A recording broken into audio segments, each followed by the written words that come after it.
सभी साथियों को प्यार भरा नमस्कार, जय हिंद। कैसे हो आप सभी लोग? उम्मीद करता हूं कि आप अच्छे हैं, मस्त हैं, स्वस्थ हैं। अपनी पढ़ाई को आप लोग निरंतर जारी रख पा रहे हैं। आइएगा, आज का सेशन हम प्रारंभ कर देते हैं बिना किसी देरी के। सीधी बात, नो बकवास, काम काम की अपनी क्लास। जय हिंद, नमस्कार, राम राम सगड़ा ने एक साथ ही, ठीक है। तो फिर आज को सेशन आप शुरू करा जल्दी सीख। नमस्कार नमस्कार नमस्कार, राधे राधे राधे राधे। करना प्रारंभ कर दो सर। देखो, आज हम पढ़ेंगे राजस्थान की नदियां। हमने राजस्थान का सामान्य परिचय पढ़ा है, हमने राजस्थान का भौतिक प्रदेश पढ़ा है, हमने राजस्थान की जलवायु के बारे में पढ़ा है, और आज हम बातचीत करेंगे राजस्थान के अफवाह तंत्र के बारे में, यानी राजस्थान की जो नदियां हैं इसको लेकर के हम बातचीत करने वाले हैं, ठीक है। आइएगा, एक बार पुनः आप सभी का हार्दिक स्वागत, अभिनंदन और स्वागत करने के लिए तैयार हमेशा की तरह आपका होस्ट, आपका दोस्त विजेंद्र सिंह नेवरी। नमस्ते। समापन के आधार पर राजस्थान की नदियों को 3 भागों में बांटा जा सकता है। एक अरब सागरीय अफवाह तंत्र, एक बंगाल की खाड़ी का अफवाह तंत्र और एक आंतरिक। अरब सागरीय अफवाह तंत्र का मतलब है कि वो नदी तंत्र जिसका जल अरब सागर में जाता है, उसे आप अरब सागरीय अफवाह तंत्र के नाम से जानते हैं। वो नदी तंत्र जिसका जल बंगाल की खाड़ी में जाता है, उसे आप बंगाल की खाड़ी के नदी तंत्र के नाम से जानते हैं। जैसे चंबल नदी का पूरा तंत्र, क्योंकि अपने राजस्थान की नदी चंबल है जो जल डालती है यमुना में। यमुना गंगा की सहायक नदी है, गंगा चली जाती है बंगाल की खाड़ी में। गंगा कहां चली जाती है? बंगाल की खाड़ी में।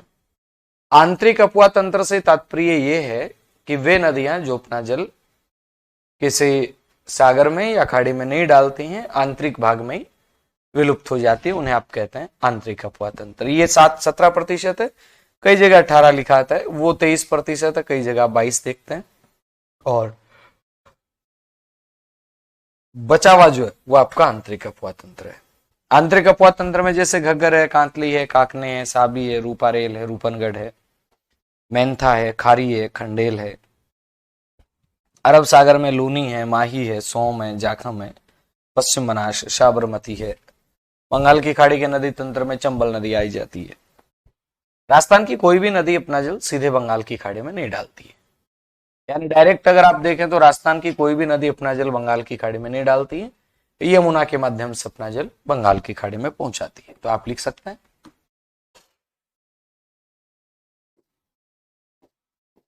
यमुना और गंगा के माध्यम से अपना जल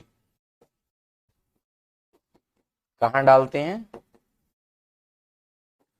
अपना जल बंगाल की खाड़ी में डालती है।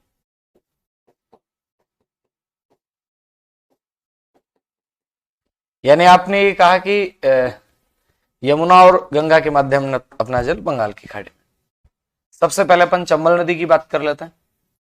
चंबल नदी का उद्गम होता है जनाबाव की पहाड़ी से, विंध्याचल से, और यहां पे एक पॉइंट आता है जिसे आप कहते हैं बागचू पॉइंट, महू इंदौर एमपी में। जनापाव की पहाड़ी तो आपको याद ही है, ये तो आप पढ़ते ही आ रहे हैं कई दिनों से। अब आपको बांगचू पॉइंट और याद रखना है, कहां पे? महू इंदौर में। बोले तो एमपी से नदी निकलती है। इस नदी का समापन कहां पे होता है? यमुना नदी में जाके मिल जाती है, यूपी में, इटावा के समीप। कौन सी नदी में? यमुना नदी में इसका समापन हो जाता है। हाँ, दिल्ली में तो यमुना को गंदे पानी के नाले जैसा बना रखा है, हो ही रखा है, अब क्या करें, नाम यमुना रह गया, बाकी तो कहीं की यमुना है ना। चलो कोई नहीं, जो भी है जैसे भी है, अपने को तो चीजें याद करनी है ना। चलो, इसके बाद हम बातचीत करते हैं किसको लेकर के। तो आप कहेंगे सर समापन हो गया यमुना नदी में। राजस्थान की कामधेनु कहते हैं इसे, चरमणवती नदी कहते हैं इसे, मालवा की गंगा कहा जाता है। घड़ियालों की शरण स्थली इस नदी को कहते हैं।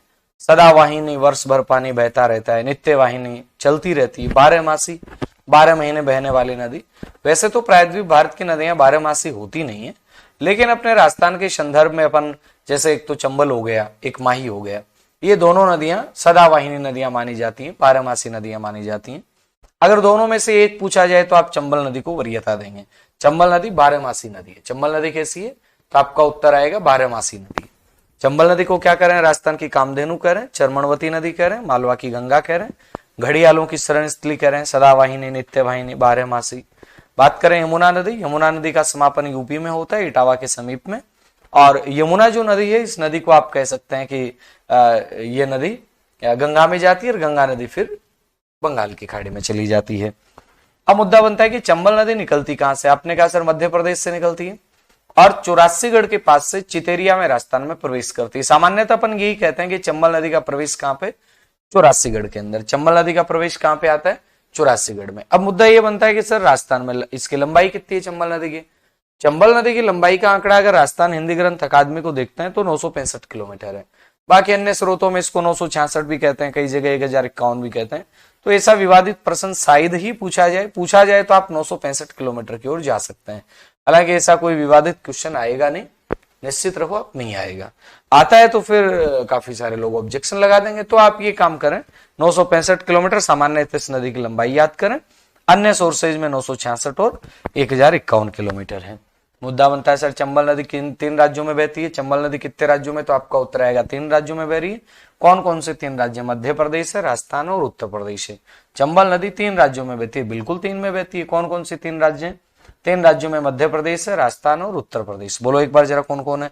मध्य प्रदेश है, राजस्थान और उत्तर प्रदेश है। मध्य प्रदेश से उद्गम होता है, राजस्थान में आती है, यूपी में जाके यमुना में मिल जाती है।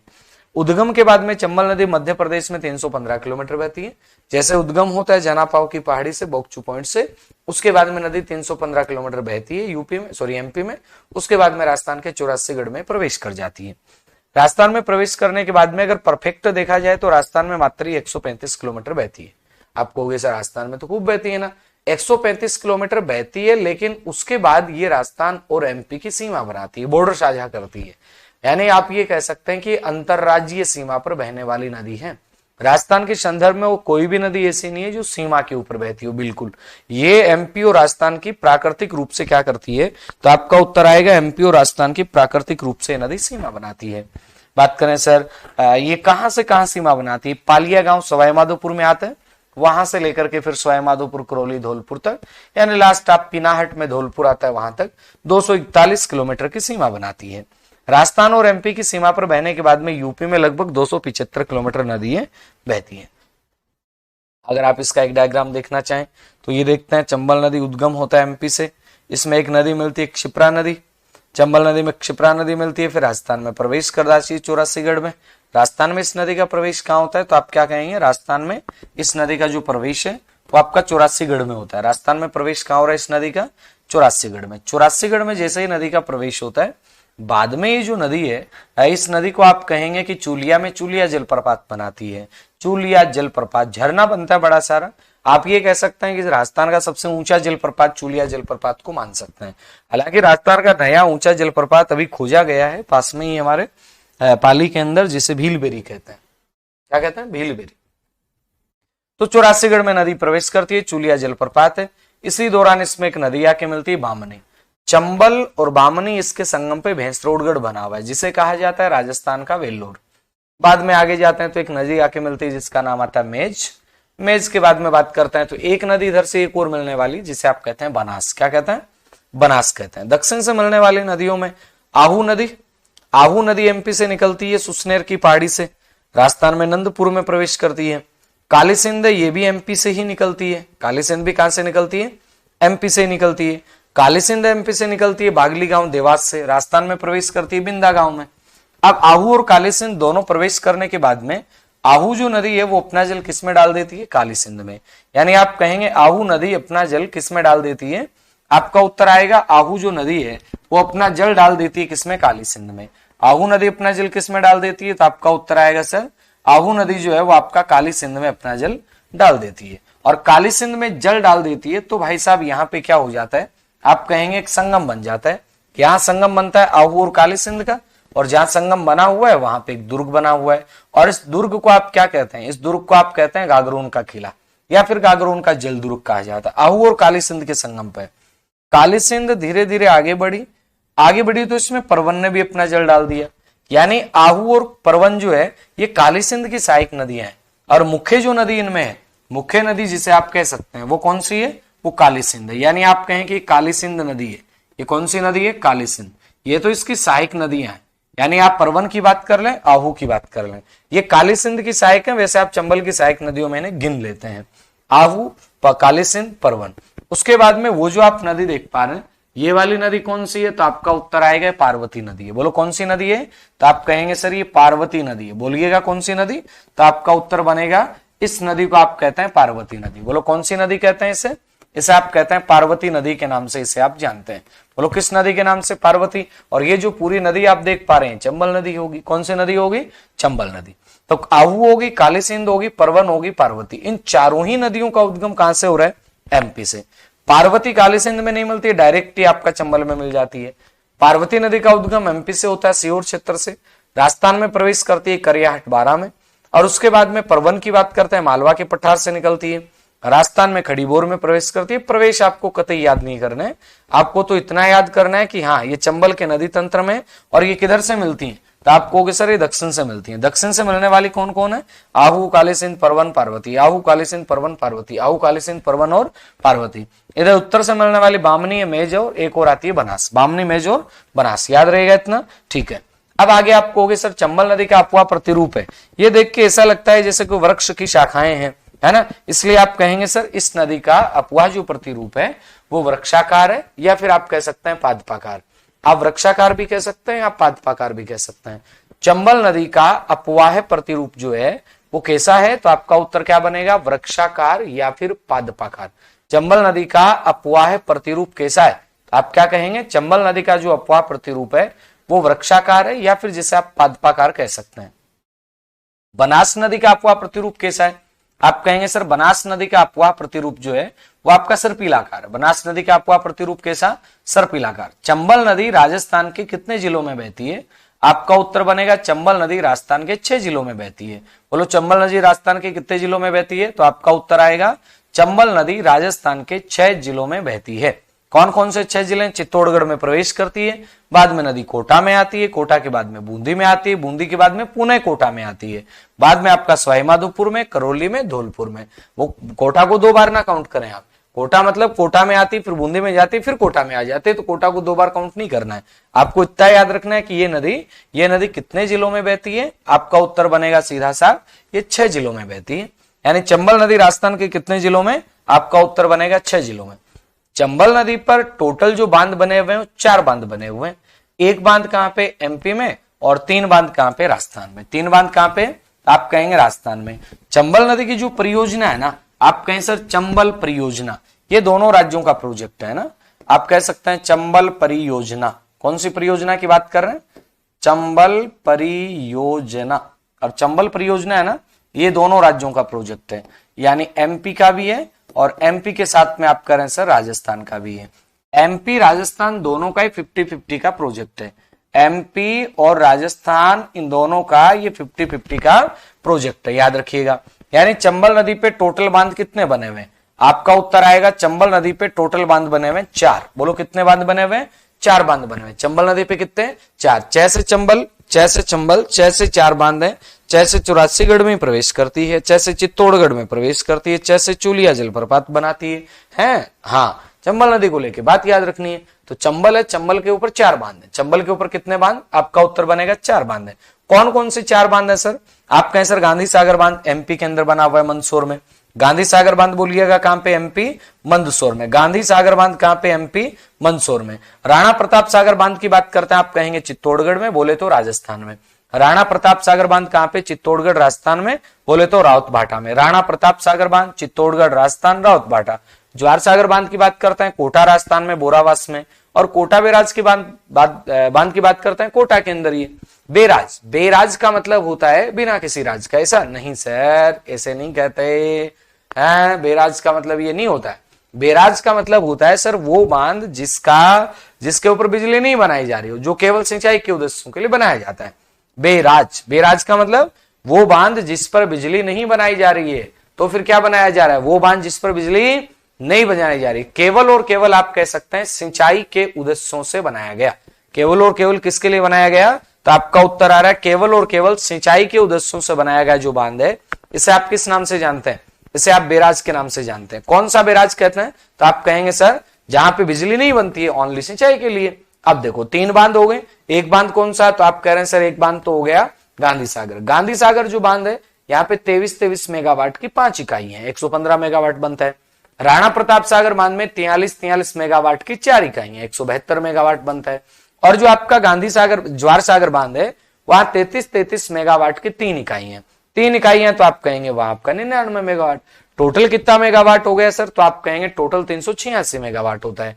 टोटल कितने मेगावाट हो गया, 386, और 386 में से अपन आधा आधा कर लेंगे, 193 अपने पास चला जाएगा, 193 उनके पास हो जाएगा। ये मेगावाट भी याद करने क्या, बिल्कुल याद करने, क्योंकि अपने ऊर्जा संसाधन भी पढ़ना है, इसलिए मेगावाट अभी से याद कर लो, ठीक है।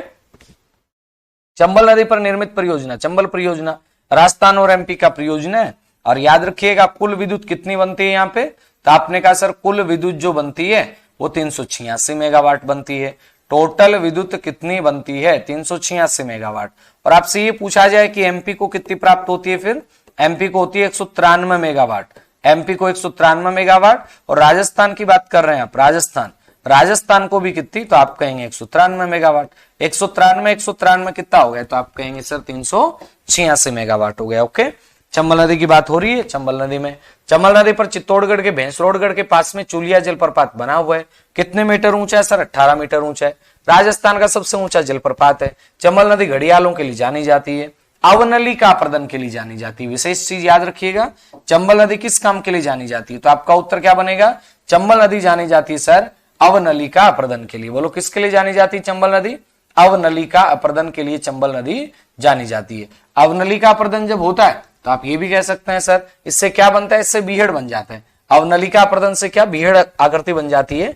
और इसी बीहड़ को आप क्या कह सकते हैं, इसे आप बेडलैंड टोपोग्राफी कह सकते हैं, इसे आप उत्खात स्थलाकृति कह सकते हैं। और चंबल जो है ये सर्वाधिक कंदराओं वाली नदी है। चंबल क्या है, तो आप कहेंगे सर्वाधिक कंदराओं वाली नदी है। सर इसको इकाई याद करनी है, हाँ करनी है या नहीं करनी है, हाँ सुनना।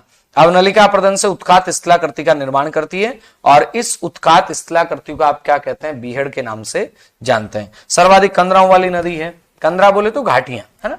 ये राजस्थान में बहने वाली सबसे लंबी नदी है, लेकिन पूर्ण बहाव की दृष्टि से राजस्थान की सबसे लंबी नदी बनास है। याद कर लेना, महत्वपूर्ण प्रश्न है, आ सकता है भैया फिर कहोगे हमें बताया नहीं था।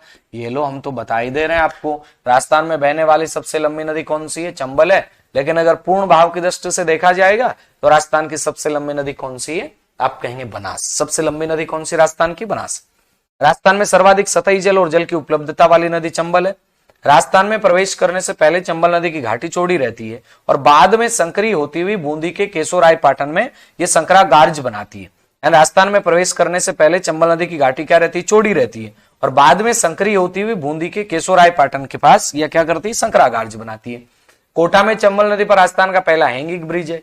हैंगिंग ब्रिज का मतलब झूलता हुआ पुल, हैंगिंग ब्रिज झूलता हुआ, यानी केबल के तारों पर लटका हुआ पुल है ना, ये बात आपको याद रखनी। चलें आगे चलते हैं सर।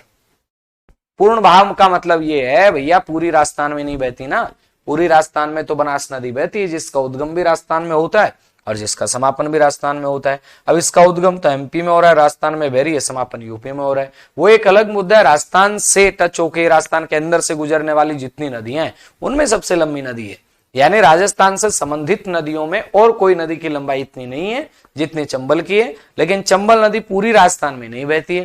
राजस्थान में तो अगर देखा जाए तो 135 किलोमीटर ही बहती है, फिर 241 किलोमीटर तो ये सीमा बनाती है ना, ये बात आपको याद रखनी है। ओके डन, चलें आगे चलते हैं।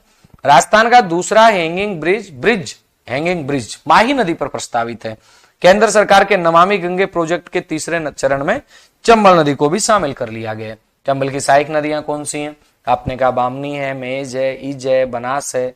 चंबल की सबसे बड़ी सहायक नदी बनास है। आहू है, काली सिंध है, परवन है, पार्वती है।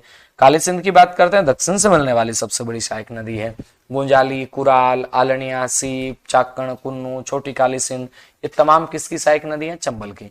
आजकल क्या है कि ट्रेंड है ना, सहायक नदी पूछने का ट्रेंड है, प्रश्न आ जाता है सहायक नदी, है ना, तो याद रखिएगा। सेकंड हैंगिंग ब्रिज माही नदी पर बन रहा है ना। चलो आगे बात करते हैं सर, बामनी नदी, ब्राह्मणी नदी, वापनी नदी। ब्राह्मणी नदी का उद्गम हरिपुरा गांव से। ध्यान देना, चंबल पढ़ते रह जाओगे, सहायक नदियों के उद्गम भी पूछ ली जाते हैं। तो ब्राह्मणी नदी कहां से निकलती है? तो आप कहोगे सर हाँ बिल्कुल बनास नदी है, पूर्ण रूप से राजस्थान में बहने वाली सबसे लंबी नदी बनास ही है ना? सुनिएगा, तो बामनी नदी, ब्राह्मणी नदी, वापनी नदी, उद्गम कहां से होता है? हरिपुरा गांव से, चित्तौड़गढ़ से। समापन कहां से होता है? भैंसरोडगढ़ में, चंबल नदी में। यानी नदी समाप्त कहां होती है? तो आपका उत्तर आएगा भैंसरोडगढ़ में। कौन सी नदी में मिलती है? चंबल नदी में। उद्गम कहां होता है? हरिपुरा गांव, चित्तौड़गढ़ में। चंबल और बामनी नदी के संगम पर एक दुर्ग बना हुआ है जिसे आप कहते हैं भैंसरोडगढ़ दुर्ग, जिसे आप कहते हैं राजस्थान का वेल्लोर। भैंसरोडगढ़ दुर्ग मान लो या राजस्थान का वेल्लोर मान लो। बामनी नदी है बेंगू क्षेत्र से प्रवाहित होती है। बोलो बामनी नदी कहां से प्रवाहित होती है? आप कहोगे बेंगू क्षेत्र से प्रवाहित होती है। याद ये रखना है बस, इसमें उद्गम कहां से होता है, समापन कहां पे? उद्गम होता है हरिपुरा से, समापन भैंसरोडगढ़ में हो जाता है। भैंसरोडगढ़ का जो किला है वो चंबल और बामनी के संगम पे मिला हुआ है। मेज नदी, मेज नदी का उद्गम कहां से होता है? आप कहेंगे सर बिजुलिया से, समापन बूंदी में। अब ध्यान देना, मेज नदी पर मेजा बांध नहीं है, मेज नदी पर मेजा बांध नहीं है, मेज नदी पर तो गुढ़ा बांध है। मेजा बांध कौन सी नदी पे? कोठारी नदी पे। कोठारी नदी ये बनास की सहायक नदी पढ़ेंगे। कोठारी नदी किसकी सहायक नदी है? बनास की है। तो ऐसे छोटी छोटी चीजें याद रखनी है। मेज बांध मेजा नदी पर नहीं है, मेज बांध मेजा नदी पर नहीं है, मेज नदी पर तो कौन सा बांध है? गुढ़ा बांध, याद रखिएगा। गुढ़ा बांध बूंदी में है और मेजा बांध कोठारी नदी पर भीलवाड़ा में बना हुआ है ना? तो ये मेज नदी पे मेजा बांध नहीं है, मेज नदी पर तो गुढ़ा बांध है। मेज की सहायक नदी मांगली है, मेज की सहायक नदी मांगली। मांगली की बात करें, बिजोलिया से निकलती है, बूंदी में मेज नदी में मिल जाती है। और मांगली नदी पर बूंदी में एक जलप्रपात बना हुआ जिससे आप भीमलत जलप्रपात कहते हैं। बोलो कौन सा? भीमलत, मांगली भीमलत। यानी मांगोगे तो लाती मिलेगी, मांगोगे तो लाती मिलेगी। तो अपना हक जो है वो आपका बंदे को मतलब लेना चाहिए, अपने पुरुषार्थ से हासिल करना चाहिए ना। आजकल वो रील नहीं चल रही, मुझे साले ने क्या बोला? चंदू चैंपियन बोला। मैं चंदू नहीं हूं, मैं चैंपियन हूं, चैंपियन है। तो छीन के लेना पड़ेगा है। तो भाई साहब मांगोगे तो लाते मिलेगी। मांगली नदी पे लात है, कौन सी लात? भीम की लात है, याद रखिएगा। भीमलत जलप्रपात है। और है कहां पे?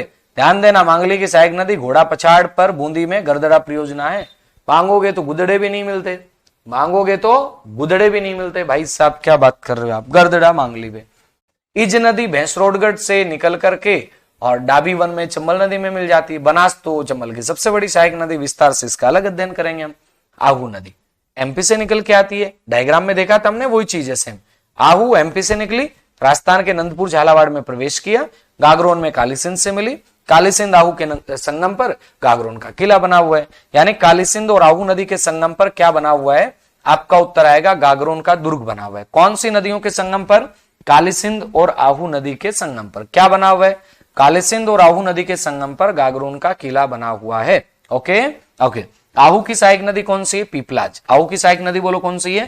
तो आप कहोगे पीपलाज जो है वो आपका आहू की सहायक नदी है। कालीसिंध की बात कर रहे हैं, उद्गम कहां से होता है? वागली गांव एमपी से, राजस्थान में प्रवेश बिंदा गांव में, समापन नानेरा गांव। ये याद कर लेना। कालीसिंध है, ये तीनों नदियों का जल ले जाती है, आहू का, कालीसिंध का, परवन का। और कहां चली जाती है?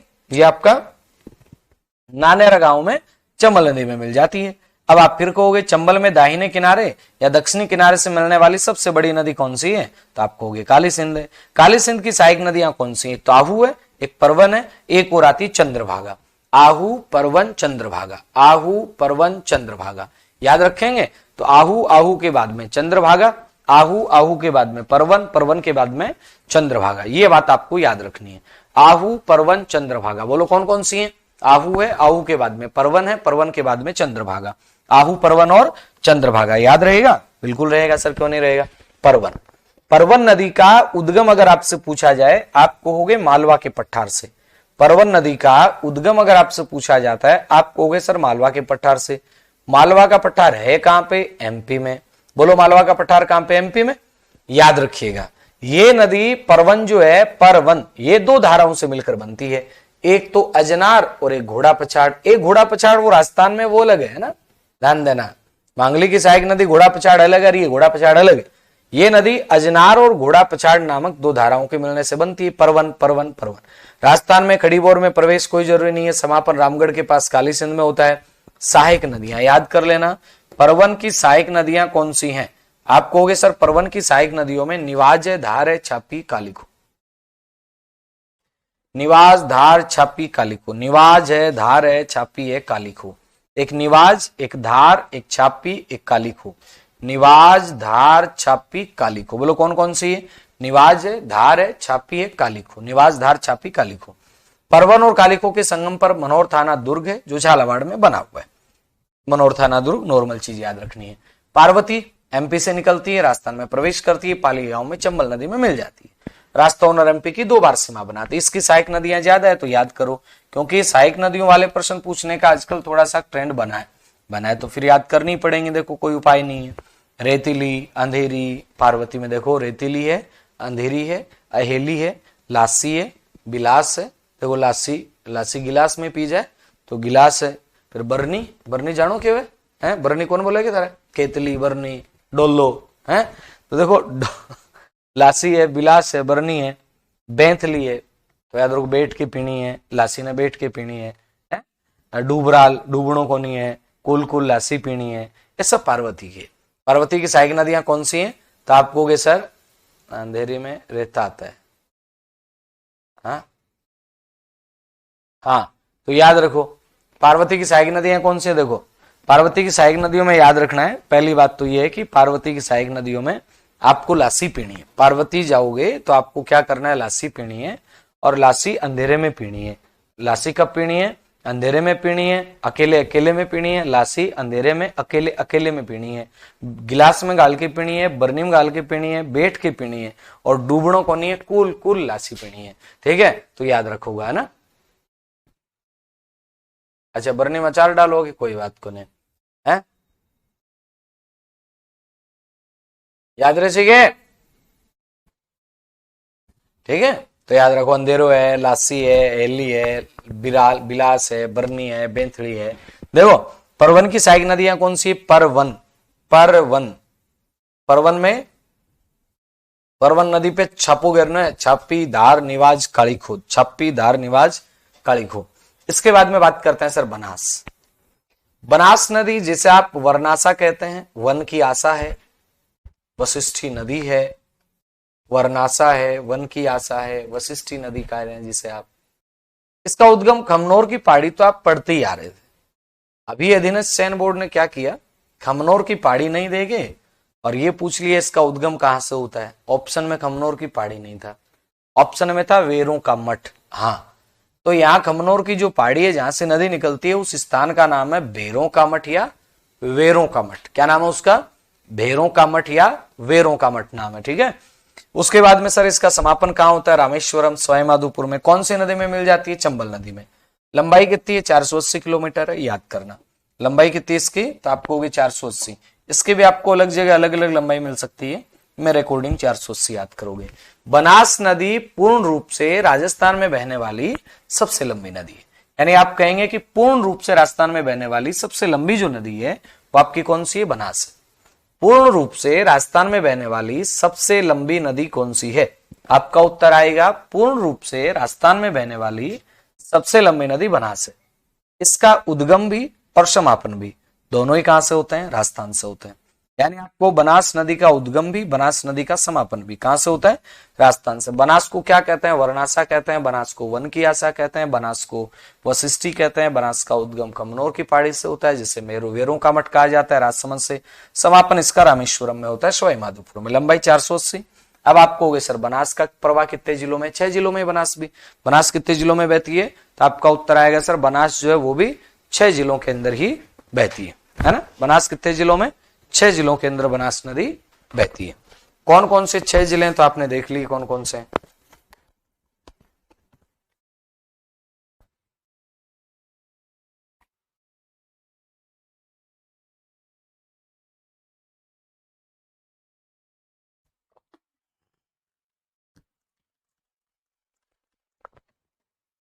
हाँ जी, तो आपको बनास नदी जो इसका प्रवाह कितने जिलों में? 6 जिलों में। कौन कौन से 6 जिले? आपने कहा सर राजसमंद हो गया, भीलवाड़ा हो गया, राजसमंद है, चित्तौड़ है, भीलवाड़ा है, फिर अजमेर है, टोंक है, सवाईमाधोपुर। पहले भी 6 में था, बीच में थोड़े से जिले आगे पीछे हुए थे, तब ये भी आगे पीछे हो गई थी शाहपुरा वगैरह में। अब देखो ये कौन सी नदी है सर?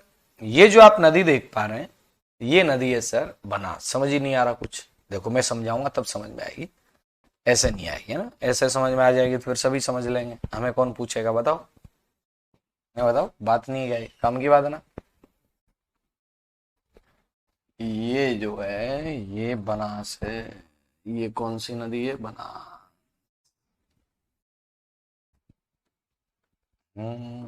हुई बात। ये जो आप येलो येलो देख पा रहे हैं ये पूरी की पूरी बनास है। ये येलो येलो देख पा रहे हैं कौन सी नदी है, बनास है। वो फिर आगे कौन सी नदी है, तो आप कहोगे सर आगे तो चंबल नदी है। ओके डन, डन तो डन। अब चलो सर, बनास नदी का उद्गम कहां से होता है, खमनोर की पहाड़ी से। इधर गोगुंदा की पहाड़ी से एक नदी निकलती है जिसे आप कहते हैं सर कौन सी नदी, आप कहोगे नदी का नाम है आयड़ नदी। आयड़ नदी उदय सागर झील में गिरते ही हो जाती है बेड़च। आयड़ नदी उदय सागर झील में गिरते ही हो जाती है बेड़च। उसके बाद में एमपी से एक नदी आती है गंभीरी। एमपी से नदी आई गंभीरी। गंभीरी नदी है वो जैसे ही बेड़च से मिलती है, एक यहां पे दुर्ग बना हुआ है चित्तौड़गढ़। यानी आप ये कहो कि भाई साहब गंभीर है, गंभीर है, इसने बेड़ को तोड़ दिया, गंभीर ने बेड़ को तोड़ दिया। गंभीरी बेड़च चित्तौड़, गंभीरी बेड़च चित्तौड़, गंभीर ने बेड़ को तोड़ दिया, तोड़ दिया तो चित्तौड़गढ़ याद रखो। बेड़च नदी आगे जा रही है, बेड़च नदी आगे जा रही है। आपको गंभीरी कौन है, गंभीरी जो है ये तो बेड़च की सहायक नदी है। गंभीरी किसकी सहायक नदी है, बेड़च की। इधर से आई बेड़च, इधर से आ रही है बनास, बनास आ गई, बेड़च आ गई, और इधर से ये नदी आ गई मेनाल। बनास का, बेड़च का, मेनाल का यहां पे हो गया भाई साहब त्रिवेणी संगम। और ये जो त्रिवेणी संगम हुआ, इस त्रिवेणी संगम को आप क्या कहते हैं, आप कहते हैं हुआ कहां पे, हुआ जो तो ठीक हुआ, हुआ कहां, तो आप कहोगे सर ये बिंगोद भीलवाड़ा में हुआ। यानी ये जो इधर से बनास का, इधर से बेड़च का, इधर से मेनाल का त्रिवेणी संगम जो होता है ना, ये कहां होता है, बिंगोद भीलवाड़ा में होता है। यानी आप कर रहे हो बनास, बनास के बाद में बेड़च, बेड़च के बाद में मेनाल, तीनों नदियां त्रिवेणी संगम होता है बिंगोद भीलवाड़ा में। बिंगोद भीलवाड़ा में महत्वपूर्ण प्रश्न है। ओके डन, चलें आगे, चलते हैं सर, आगे सुनिए। इधर से नदी थी कोठारी, बोलो कौन सी नदी थी, कोठारी। कोठारी जो नदी है ये नदी आके किस में मिल जाती है, तो आप कहोगे बनास में। कोठारी नदी किस में आके मिली, बनास में आके मिली। कोठारी का उद्गम कहां से होता है, दिवेर की पहाड़ी से। और इसी कोठारी नदी पर भीलवाड़ा में एक बांध बना हुआ है, मेजा बांध। भीलवाड़ा में कौन सा बांध बना हुआ कोठारी नदी पे, मेजा बांध। भीलवाड़ा में कोठारी नदी पर बागोर की सभ्यता है। भीलवाड़ा में कोठारी नदी पर कौन सी सभ्यता है, बागोर की सभ्यता है।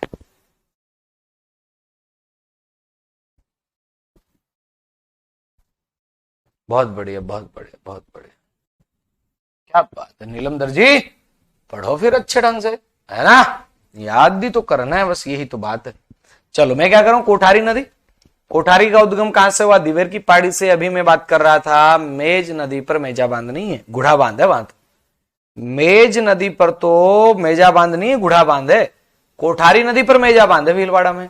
ओके ठीक है, आई बात समझ में। अब सुनो, इसके बाद में क्या बात सर, आप कहेंगे इसके बाद में एक नदी आती है खारी नदी। बोलो कौन सी नदी, खारी। ये खारी बिजराल की पहाड़ियों से निकलती है। राजस्थान में खारी जो नदियां है ना वो तीन है। राजस्थान में खारी नदी बताओ कितनी है, तीन है। एक तो अरब सागर में जाने वाली खारी नदी है, एक बंगाल की खाड़ी में जाने वाली खारी नदी है, और एक जो खारी नदी है वो आंतरिक अपुआ की खारी नदी है। कहने का मतलब राजस्थान में खारी नदी कितनी है, तीन। राजस्थान में खारी नदियां कितनी है, तीन है। अब भाई साहब जो बिजराल की पहाड़ी से जिस नदी का उद्गम होता है वो नदी है खारी नदी। आप कह सकते हैं इधर से खारी आ गई, इधर से बनास जा रही है, और उधर से एक नदी आएगी जिसका नाम है डाई। यानी बनास होगी, डाई होगी और ये खारी होगी। इन तीनों का फिर त्रिवेणी संगम बनता है और ये राजमहल टोंक में बनता है। बनास का, डाई का, खारी का त्रिवेणी संगम कहां बना, राजमहल टोंक में बना। उसके बाद में आगे गए तो आप कह रहे हैं सर एक और नदी है जो मिलती है, इसे आप कह देंगे सर ये जो नदी है ना, ये नदी कौन सा कलर दें, ये दे देते हैं इसमें, ये नदी मोरेल है। बोलो कौन सी नदी है, मोरेल। मोरेल भी किसकी सहायक नदी, तो आपको होगी बनास की। बाद में बनास होगी, चंबल होगी, सीप होगी, एक और त्रिवेणी संगम यहाँ पे बन जाएगा। और ये जो त्रिवेणी संगम यहाँ बनता है इसे आप क्या कहते हैं, बनास का, चंबल का, सीप का। ये जो यहाँ त्रिवेणी संगम बन रहा है, इस त्रिवेणी संगम को आप क्या नाम देते हैं, इस त्रिवेणी संगम को आप नाम देते हैं भाई साहब, रामेश्वरम में बनता है, सवाई माधोपुर में। तो कितने त्रिवेणी संगम बन गए, 3 बन गए। एक बना बिंगोद भीलवाड़ा में, एक बना राजमहल टोंक में, एक बना रामेश्वरम सवाई माधोपुर में। कौन सी नदी पर, बनास नदी पे। कौन सी नदी पे, बनास नदी पे। याद रहेगा, अगर नहीं याद होता है एक बार अब भी आ जाओ, हम डिटेल देख लेते हैं, याद हो जाएगा। बात कर रहे हैं सर बनास नदी का प्रवाह प्रतिरूप कैसा है, सर्पिलाकार। बनास नदी अरावली को काटकर प्रतिच्छेदित करते हुए बहती है, उसके बाद कुछ दूरी में अरावली के समानांतर बहती है। बनास नदी टोंक जिले को 2 भागों में बांटती है। बनास नदी बेसिन का मुख्य भाग भीलवाड़ा में। बनास बेसिन मुख्यतः राजस्थान के 12 जिलों में, भीलवाड़ा, अजमेर, टोंक, बूंदी, दौसा, चित्तौड़गढ़, जयपुर, करौली, सवाई माधोपुर, राजसमंद को याद करना। आगे चलो, बनास नदी के क्षेत्र में भूरी मिट्टी का प्रसार है। पिडमांट का मैदान जिसे गिरिपदीय क्षेत्र कहते हैं, बनास बेसिन का भाग है। सर्वाधिक त्रिवेणी संगम इस नदी पर बने हुए हैं। पहला बनास बेडस मैनाल का, दूसरा बनास डाई खारी का, तीसरा मानसी बांडी बनास का जोधपुरिया टोंक में, जो ज्यादा चर्चित नहीं है, और बनास, चंबल, सीप का रामेश्वरम सवाई माधोपुर में।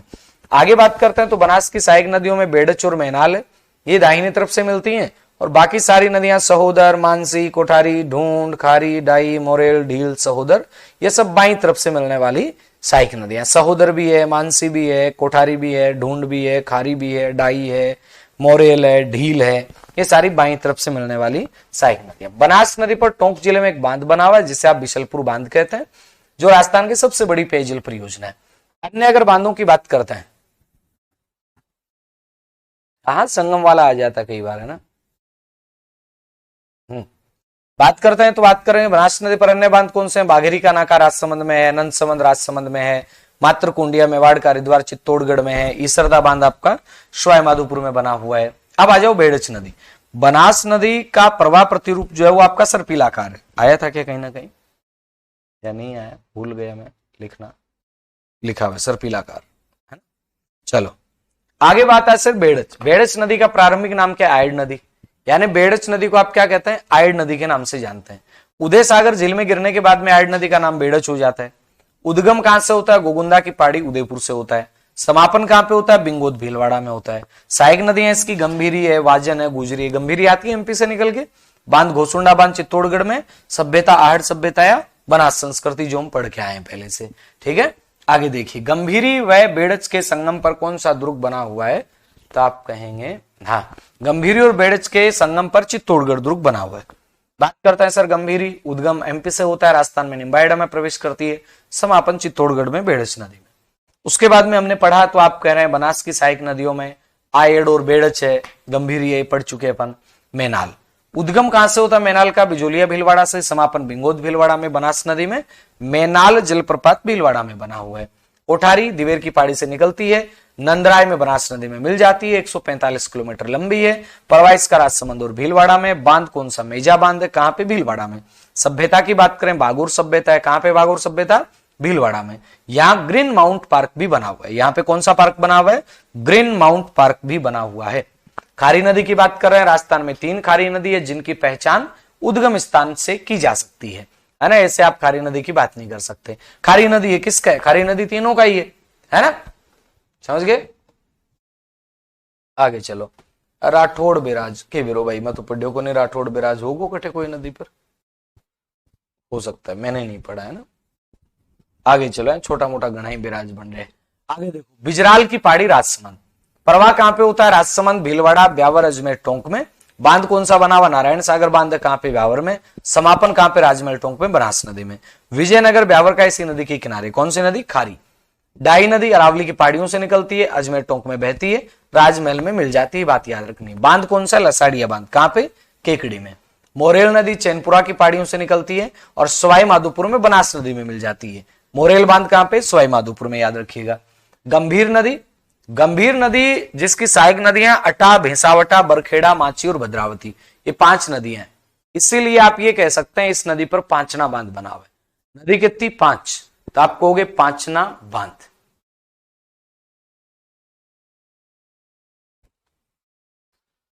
हाँ, ज्योग्राफी सेकंड पेपर के लिए बताता हूं, मैं एक वीडियो बनाता हूं बहुत जल्द कि लास्ट टाइम में आपको किन किन बिंदुओं पर फोकस करना है। गंभीर नदी की बात कर रहे हैं। सहायक नदियां अटा है, भैंसावटा है, बरखेड़ा है, माची है, भद्रावती है। उपनाम गंभीर ये गंभीर है, गंभीरी नहीं है। देखो फिर बता देता हूं मैं, ये कौन सी नदी है? गंभीर। और वो कौन सी? गंभीरी। फर्क है दोनों में। उपनाम इसका ऊंटगन नदी है। उद्गम सपोट्रा की पहाड़ी से होता है, करौली से। प्रवाह करौली में, भरतपुर में, फिर यूपी में जाती, फिर धौलपुर में आती, फिर यूपी में जाती है। यूपी में यमुना नदी में इसका समापन होता है। अजान बांध भरतपुर को इसी से जलापूर्ति होती है। और एक पांचना बांध बना हुआ है करौली में, अमेरिका के सहयोग से निर्मित है। मिट्टी से निर्मित राजस्थान का सबसे बड़ा बांध है, यानी मिट्टी से बना हुआ राजस्थान का सबसे बड़ा बांध। और राजस्थान के अपुआ तंत्र में चंबल के बाद में यमुना में जल ले जाने वाली दूसरी नदी। खानवा का मैदान गंभीर नदी के, ये गंभीर है, वो गंभीरी है। एमपी से निकल के आ रही है, वो नदी कौन सी है? गंभीरी। और गंभीरी किसकी सहायक नदी है? गंभीरी बेड़च की सहायक नदी है। बेड़च और गंभीरी दोनों के संगम पे चित्तौड़गढ़ का किला बना हुआ है। और ये नदी कौन सी? गंभीर नदी। गंभीर की सहायक कौन सी है? अटा, भैंसावटा, बरखेड़ा, माची, भद्रावती। अटा, भैंसावटा, बरखेड़ा, माची, भद्रावती। उपनाम क्या है इसका? ऊंटगन नदी है। कहां पे? उत्तर प्रदेश में। उद्गम कहां से होता है? सपोट्रा की पहाड़ी, लांगरा गांव, करौली से। प्रवाह बोले तो करौली, भरतपुर यूपी, धौलपुर यूपी। समापन कहां पे? यूपी में। कौन सी नदी में? यमुना नदी में। अजान बांध भरतपुर को इसी से जल आपूर्ति होती है। बांध कौन सा बना हुआ है? पांचना बांध। कहां पे है? करौली में। अमेरिका के सहयोग से निर्मित है। मिट्टी से निर्मित राजस्थान का सबसे बड़ा बांध है। और राजस्थान के अपुआ तंत्र में चंबल के बाद यमुना में जल ले जाने वाली दूसरी नदी है। आगे बात करते हैं बाणगंगा नदी। इसे कहते हैं अर्जुन की गंगा, इसे कहते हैं महाभारत नदी, इसे कहते हैं ताला नदी। ताला नदी क्यों कहते हैं? ताला गांव के पास से बहती है। ताला गांव के पास से बहती है तो नदी का नाम पड़ गया ताला नदी। रुंडित नदी, यानी कटी फटी अवस्था में अपने मूल स्वरूप को खो चुकी है नदी, इसलिए इस नदी को रुंडित नदी के नाम से जाना जाता है। उद्गम कहां से होता है इसका? बेराट की पहाड़ियों से। कहां से? कोटपुतली बहरोड से। परवा कोटपुतली बहरोड में बहती है, फिर जयपुर में, फिर दौसा में, फिर भरतपुर में। समापन पहले आगरा के पास यमुना में मिलती थी, लेकिन अब नहीं मिलती है। अब इसका वर्तमान स्वरूप खो चुका है। आप ये कहें कि कटी फटी नदी के रूप में है। कौन सी नदी? बाणगंगा। बाणगंगा को क्या कहते हैं? अर्जुन की गंगा कहते हैं, महाभारत कालीन नदी कहते हैं, ताला नदी कहते हैं, और बाणगंगा को रुंडित नदी के नाम से भी जाना जाता है।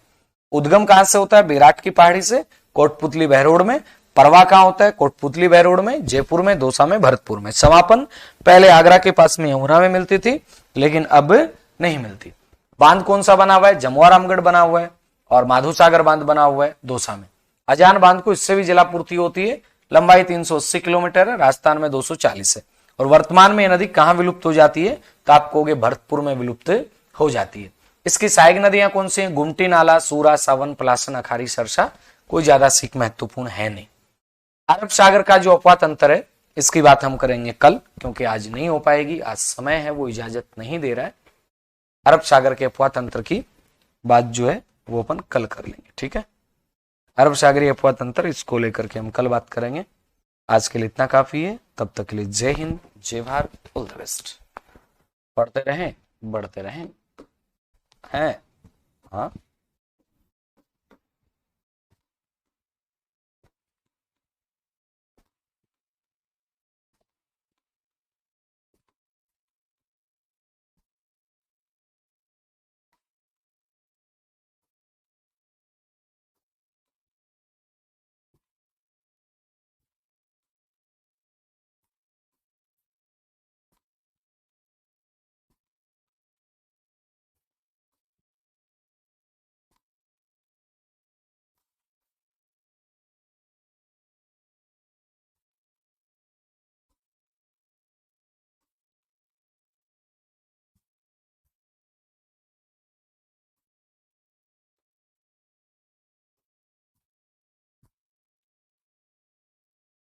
अफवाह तंत्र की नदियों में माही, सोम, जाखम, साबरमती, खंबात की खाड़ी में जाएंगे। ये आपका कहाँ जाएंगे? कच्छ के रण में, ठीक है।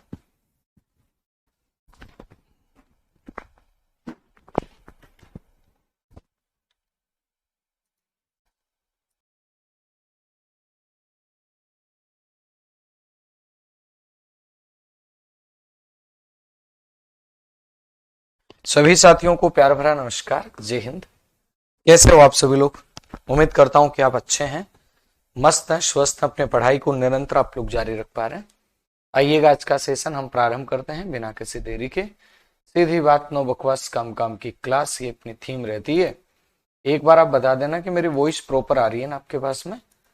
हाँ जी, नमस्कार नमस्कार नमस्कार, सभी को नमस्कार।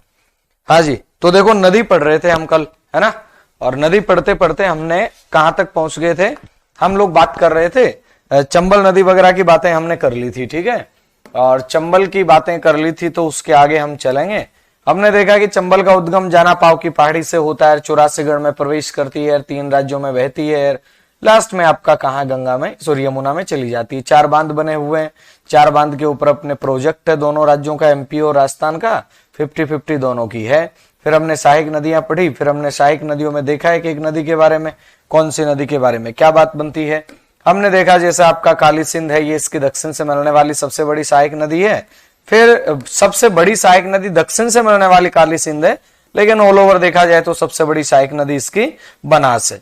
उसके बाद में फिर हमने बनास की सहायक नदियों की बात की, बेड़च है, गंभीरी है, मेनाल है, कोठारी है, कोठारी नदी पे मेजा बांध बना हुआ है, डाई है। उसके बाद में आपका मोरेल है। उसके बाद में हमने गंभीर नदी की बात की। फिर हमने बाण गंगा नदी को लेकर के जिक्र किया और कल अपन यहां तक पढ़ चुके थे। और ये अपनी बातें जो हैं, ये कहां से रह गई रेख?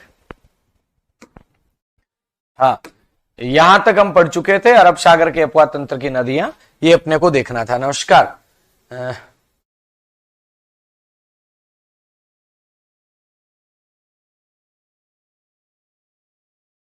वाह वाह वाह, क्या बात, आनंद आ गया, आनंद आ गया भाई। माही, सोम, जाखन, साबरमती, ये आपका खंबात की खाड़ी में जाती है, याद रखना है। अरब सागर के अपवा तंत्र में आपको क्या याद रखना है? मां, सोजा, सापलू है, वाह, मां, सोजा, सापलू, यानी माही, सोम, जाखम, साबरमती, पश्चिम मनासुर, लोनी। ये जो पल्लू है, पल्लू तो है कच्छ के रन में जाएगा। पल्लू खारा होता है, याद रखिएगा, कच्छ के रन में जाएगा। पल्लू कहां जाएगा? कच्छ के रन में, यानी पश्चिम मनासुर, लोनी। और बाकी कहां जाएंगी? खंबात की खाड़ी में है, दोनों अरब सागर के भाग में। फिर हम बात करते हैं सर माही नदी। माही नदी जिसे कहा जाता है, माही नदी को क्या कहेंगे? आदिवासियों की गंगा है, दक्षिणी राजस्थान की स्वर्ण रेखा ये नदी कहलाती है माही नदी। माही नदी को आप वागड़ की गंगा कह सकते हैं, कांठल की गंगा कह सकते हैं, दक्षिणी राजस्थान की स्वर्ण रेखा कह सकते हैं। माही नदी की बात कर रहे हैं ना। उसके बाद में प्रश्न बनेगा सर माही जो नदी है इसका उद्गम कहां से होता है? आपका उत्तर बनेगा माही नदी का उद्गम मेहद झील से। माही नदी का उद्गम कहां से होता है बोलो जरा? मेहद झील से होता है। और मेहद झील में कौन सा गांव आता है? मिंडा गांव। माही नदी, मैं से माही, मैं से मेहद, मैं से मिंडा, मैं से मध्य प्रदेश। मैं से माही, मैं से मेहद, मैं से मिंडा और मैं से मध्य प्रदेश। ये मिंडा गांव, जैसे मैंने कल बताया था वेरों का मठ, वेरों का मठ से कौन सी नदी निकलती है? बनास नदी निकलती है। कमनौर की पहाड़ी तो हम पहले से ही याद कर रहे हैं, अब आपको एक नाम और याद कर लेना, वेरों का मठ। वैसे ही मेहद झील तो आप याद कर ही रहे हैं, अब आपको मिंडा गांव भी और याद कर लेना। राजस्थान में कहां प्रवेश करती है? खांडू गांव में। समापन कहां होता है? खंबात की खाड़ी में। कुल लंबाई कितनी? 576 है। राजस्थान में लंबाई कितनी? 171 है। बात करते हैं कर्क रेखा को 2 बार काटने वाली एकमात्र नदी माही नदी है। पूरे विश्व में कर्क रेखा को 2 बार काटने वाली एकमात्र जो नदी है वो आपका कौन सा? माही नदी है। इस नदी का राजस्थान में दक्षिण से प्रवेश होता है और दक्षिण से ही निकास हो जाता है। माही नदी उल्टे वी या यू आकार में बहने वाली नदी है। याद रखिएगा, माही नदी उल्टे वी या यू आकार में बहने वाली नदी है, आपको याद रखना है। माही नदी उल्टे वी या यू आकार में बहने वाली नदी है। उसके बाद में बात करते हैं तो माही नदी को लेकर के, माही नदी का उद्गम कहां से होता है? तो आप कहेंगे सर मेहद झील एमपी से। उद्गम मेहद झील एमपी से हो रहा है और वहां से नदी कहां जा रही है? अपने राजस्थान में आ रही है। राजस्थान में प्रवेश नदी ने कहां किया? खांडू गांव बांसवाड़ा में।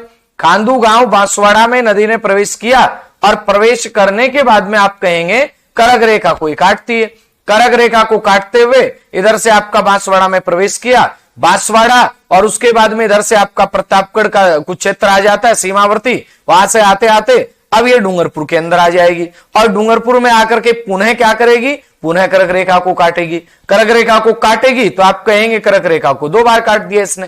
तो कर्क रेखा को 2 बार काटने वाली जो नदी है वो आपका नदी कौन सी है जी? आपका उत्तर आएगा कर्क रेखा को 2 बार काटने वाली जो नदी है वो आपका माही नदी है। बोलो कर्क रेखा को 2 बार काटने वाली नदी कौन सी है? आपका उत्तर क्या बनेगा? कर्क रेखा को 2 बार काटने वाली जो नदी है वो माही नदी। बोलो माही नदी ने कर्क रेखा को कितनी बार काटा? आप कहेंगे माही नदी ने कर्क रेखा को 2 बार काटा। इसकी सहायक नदियों में एक नदी तो आती कौन सी, तो आप कहेंगे सोम, और एक नदी इसकी कौन सी आती है सहायक नदियों में, तो आपका उत्तर आएगा जाखम। यानी माही, सोम, जाखम इन तीनों का त्रिवेणी संगम हो जाता है। कहां पे हो जाता है तीनों का त्रिवेणी संगम, तो आपका उत्तर बनेगा इन तीनों का जो त्रिवेणी संगम है ये आपका होता है बेणेश्वर डूंगरपुर में, जिसे कहा जाता है आदिवासियों का महाकुंभ। और यहां पर माघ पूर्णिमा के दिन क्या लगता है, मेला लगता है। माघ पूर्णिमा के दिन क्या लगता है यहाँ पे, मेला। आप सोम नदी की बात करें, सोम नदी का उद्गम है बिछमेड़ा की पहाड़ी उदयपुर से होता है, और जाखम नदी का उद्गम है ये भंवर माता की पहाड़ी प्रतापगढ़ से होता है। तो माही, सोम, जाखम तीनों का त्रिवेणी संगम ये कहां पर बनता है, बेणेश्वर डूंगरपुर में बनता है, याद रखिएगा। हमने बनास के भी त्रिवेणी संगम पढ़े हैं। बनास के त्रिवेणी संगम कौन कौन से पढ़े हमने भाई, बनास, बेड़च, मेनाल कहां पे, बिंगोद भीलवाड़ा में। बनास, डाई, खारी कहां पे, राजमहल टोंक में। बनास, डाई, खारी कहां पे, राजमहल टोंक पे। और हमने पढ़ा बनास, चंबल, सीप ये कहां पे, रामेश्वरम, सवाई माधोपुर में। बनास, चंबल, सीप कहां पे, रामेश्वरम, सवाई माधोपुर। माही की सहायक नदियां कौन सी, इंपोर्टेंट लगा रखा है पहले से, वापस से एक बार मैं इंपोर्टेंट लगा देता हूं, क्योंकि आजकल जो आपका ट्रेंड बन रहा है ना, वो आपका सीधा सीधा आपका किसका बन रहा है, सीधा सीधा ट्रेंड जो है वो बन रहा है सहायक नदियों का, पूछी ही जाती हैं। तो याद रखिएगा सहायक नदियों में इसमें कौन सी है, माही की सहायक नदियों में सोम, जाखम तो है ही है दो, तो उसके बाद में अनास है, बनास नहीं अनास है, बनास नहीं अनास है। ईरू है, लाखन है, भादर है, मोरेन है, चाप है, इराव है, हरण है। ईरू, लाखन, भादर, मोरेन, चाप, इराव, हरण। बोलो ईरू, लाखन, भादर, मोरे, चाप, हरण। ये किसकी सहायक नदी है जी, माही की सहायक नदी है। माही नदी पर कुल 3 बांध बने हुए हैं। माही बजाज सागर बांध बोरखेड़ा बांसवाड़ा में बना हुआ है। माही बजाज सागर परियोजना राजस्थान गुजरात की संयुक्त परियोजना है। 45:55 का प्रोजेक्ट है। आप ये कह सकते हैं 100% विद्युत इसे राजस्थान को ही मिलती है। कुल विद्युत उत्पादन की बात करते हैं तो 140 मेगावाट। कुल विद्युत उत्पादन की बात करें तो आपका उत्तर आएगा 140 मेगावाट। याद रखिएगा माही बजाज सागर बांध कहां पे, माही बजाज सागर बांध बोरखेड़ा बांसवाड़ा में। माही बजाज सागर परियोजना राजस्थान और गुजरात की संयुक्त परियोजना है। कितने कितने अनुपात की, 45:55 की। बिजली सारी किसे मिलती है, अपने राजस्थान को मिलती है। कागदी पिकअप बांध कहां पे बना हुआ, बांसवाड़ा में। और कडाना बांध कहां पे बना हुआ है, तो आपका उत्तर आ जाएगा गुजरात में। माही नदी पे बांध कितने, 3। माही नदी पे बांध कितने, 3। और बात करते हैं सर अपने चंबल नदी पे बांध कितने, 4। चंबल पे बांध कितने, 4।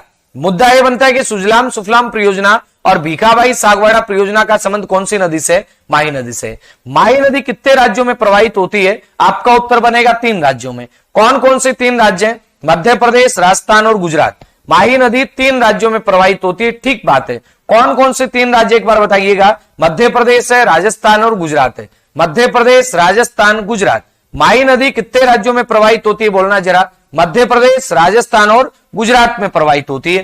राजस्थान में माही नदी का स्पष्ट प्रवाह ये कहां पर है, 2 जिलों में, एक तो बांसवाड़ा में और एक आप कहां के, डूंगरपुर में। माही बजाज सागर बांध राजस्थान का सबसे लंबा बांध है, याद रखिएगा। माही की सहायक नदियों में आती सोम नदी। सोम नदी निकलती है बिछमेड़ा की पहाड़ी उदयपुर से। महत्वपूर्ण प्रश्न है, याद कर लेना, सोम नदी कहां से निकलती है, आपका उत्तर बनेगा सोम नदी निकलती है बिछमेड़ा की पहाड़ी से। और बिछमेड़ा की पहाड़ियां कहां पे, आप कहेंगे सर उदयपुर के अंदर। बिछमेड़ा की पहाड़ी बोले कहां पे, उदयपुर में। कौन सी नदी निकल रही है यहां से, तो आपका उत्तर आएगा यहां से नदी निकलती है सोम नदी। सोम नदी का उद्गम होता है, बोलो कहां से होता है, आप कहेंगे सोम नदी का उद्गम बिछमेड़ा की पहाड़ियों से होता है। और बिछमेड़ा की पहाड़ियां कहां पे, आपका उत्तर आएगा उदयपुर में है। यह नदी फुलवारी की नाल अभ्यारण्य से बहती है। यानी सोम नदी की बात कर रहे हैं, सोम नदी कहां से बहती है, याद रखिएगा फुलवारी की नाल अभ्यारण्य से बहती है। सोम नदी कहां से बहती है, आपका उत्तर बनेगा फुलवारी की नाल अभ्यारण्य से। हाँ, आदिवासियों की गंगा माही नदी है। सोम नदी का प्रवाह उदयपुर से आती है, सलुम्बर में आती है, और उसके बाद में डूंगरपुर में आकर के किस नदी में मिल जाती है, तो आपका उत्तर आएगा माही में। इसके ऊपर बांध बना हुआ सोम कागदर बांध।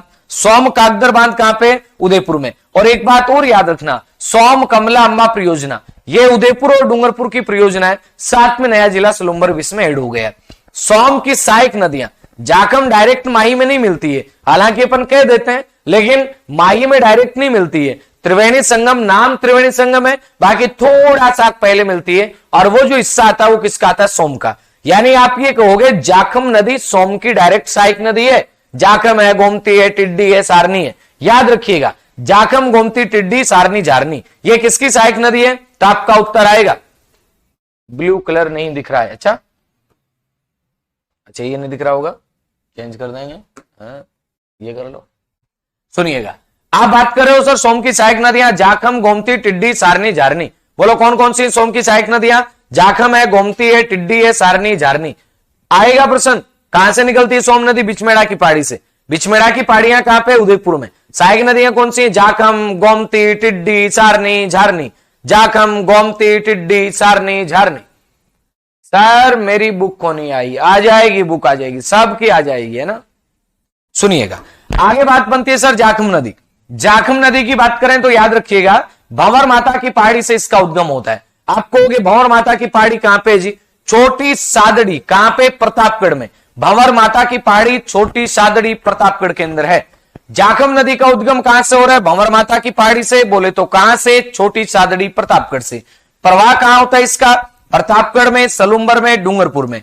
यानी जाखम नदी का जो प्रवाह है वो प्रवाह कहां पे है? तो आपका उत्तर आएगा प्रतापगढ़ में, सलुम्बर में और डूंगरपुर में। जाखम नदी कहां कहां बह रही है? याद रखिएगा, प्रतापगढ़, सलुम्बर, डूंगरपुर। प्रतापगढ़, सलुम्बर और डूंगरपुर। यानी जाखम नदी का जो प्रवाह है वो प्रवाह कहां पे हो रहा है? याद रखिएगा, प्रतापगढ़ में, सलुम्बर में और डूंगरपुर में। जाखम नदी का प्रवाह है कहां है? आपका उत्तर आएगा प्रतापगढ़, सलुम्बर, डूंगरपुर। बोलो कहां कहां पे? प्रतापगढ़ में, सलुम्बर में और डूंगरपुर में। उद्गम कहां से होता है? भंवर माता की पहाड़ी। भंवर माता की पहाड़ी कहां पे? तो आपका उत्तर आएगा छोटी सादड़ी प्रतापगढ़ में। समापन कहां पे होता है? याद रखिएगा, सोम नदी में। समापन कहां पे होता है? तो आपका उत्तर आएगा सोम नदी में। सोम नदी में बोले तो डूंगरपुर में। ये नदी कहां, कौन से अभ्यारण्य में? भाई वो तो आपका प्रवाहित होती है फुलवारी केनाल अभ्यारण्य में सोम नदी तो, और ये सीता माता में। जाखम नदी कौन से अभ्यारण्य में? सीता माता में। जाखम नदी पे याद रखिएगा जाखम बांध कितने मीटर ऊंचा है? 81 मीटर। याद रखिएगा ये 81 मीटर ऊंचा है। तो एक बात और बता देता हूं, ये 81 मीटर है, 18 मीटर ऊंचा। बोलो कितने मीटर ऊंचा? आपका उत्तर आएगा 18 मीटर ऊंचा। कौन सा जलप्रपात है? याद रखेंगे 18 मीटर ऊंचा चुलिया जलप्रपात है। और चुलिया जलप्रपात को राजस्थान का सबसे ऊंचा जलप्रपात, ये जाखम बांध की बात कर रहे हो, राजस्थान का सबसे ऊंचा बांध है। आगे सुनिएगा, जाखम की सहायक नदियां सरमई और करमई। सारनी, झारनी किसकी सहायक नदियां हैं? जाखम है, गोमती है, टिड्डी है, सारनी है, झारनी है। तो आपका उत्तर आएगा सोम की सहायक नदियां। बात कर रहे हैं सर सोम की सहायक नदियां वो हैं, तो इसकी सहायक नदियां जाखम की कौन सी है? सरमई और करमई। लव और कुश कुंड झरना, आप कहोगे लव कुश झरना भी इसी नदी से संबंधित है। जाखम और माहे के बीच में जो आपका क्षेत्र है उसे आप क्या कहते हैं? उसे आप छप्पन का मैदान कहते हैं। यानी प्रतापगढ़ और बांसवाड़ा के बीच में जो आपका मैदानी क्षेत्र है इसे आप किस नाम से जानते हैं? इसे आप कहते हैं छप्पन का मैदान। ये 56 नदी नालों का मैदान है। या फिर आप कह सकते हैं सर कक्षा रुक गई। नहीं भाई, कक्षा तो कंटिन्यू चल रही, रुकेगी क्यों? कैसे रुकी? रुकी कैसे भाई कक्षा? रुकनी तो चाहिए ही नहीं थी। रुक कर तो गड़बड़ करेगी फिर। कैसे रुकेगी? इसे हमारे बिना पूछे कैसे रुकेगी?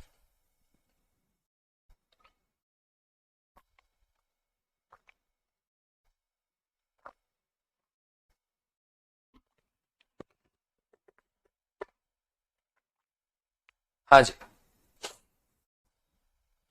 हाँ चलें आगे, चलते हैं।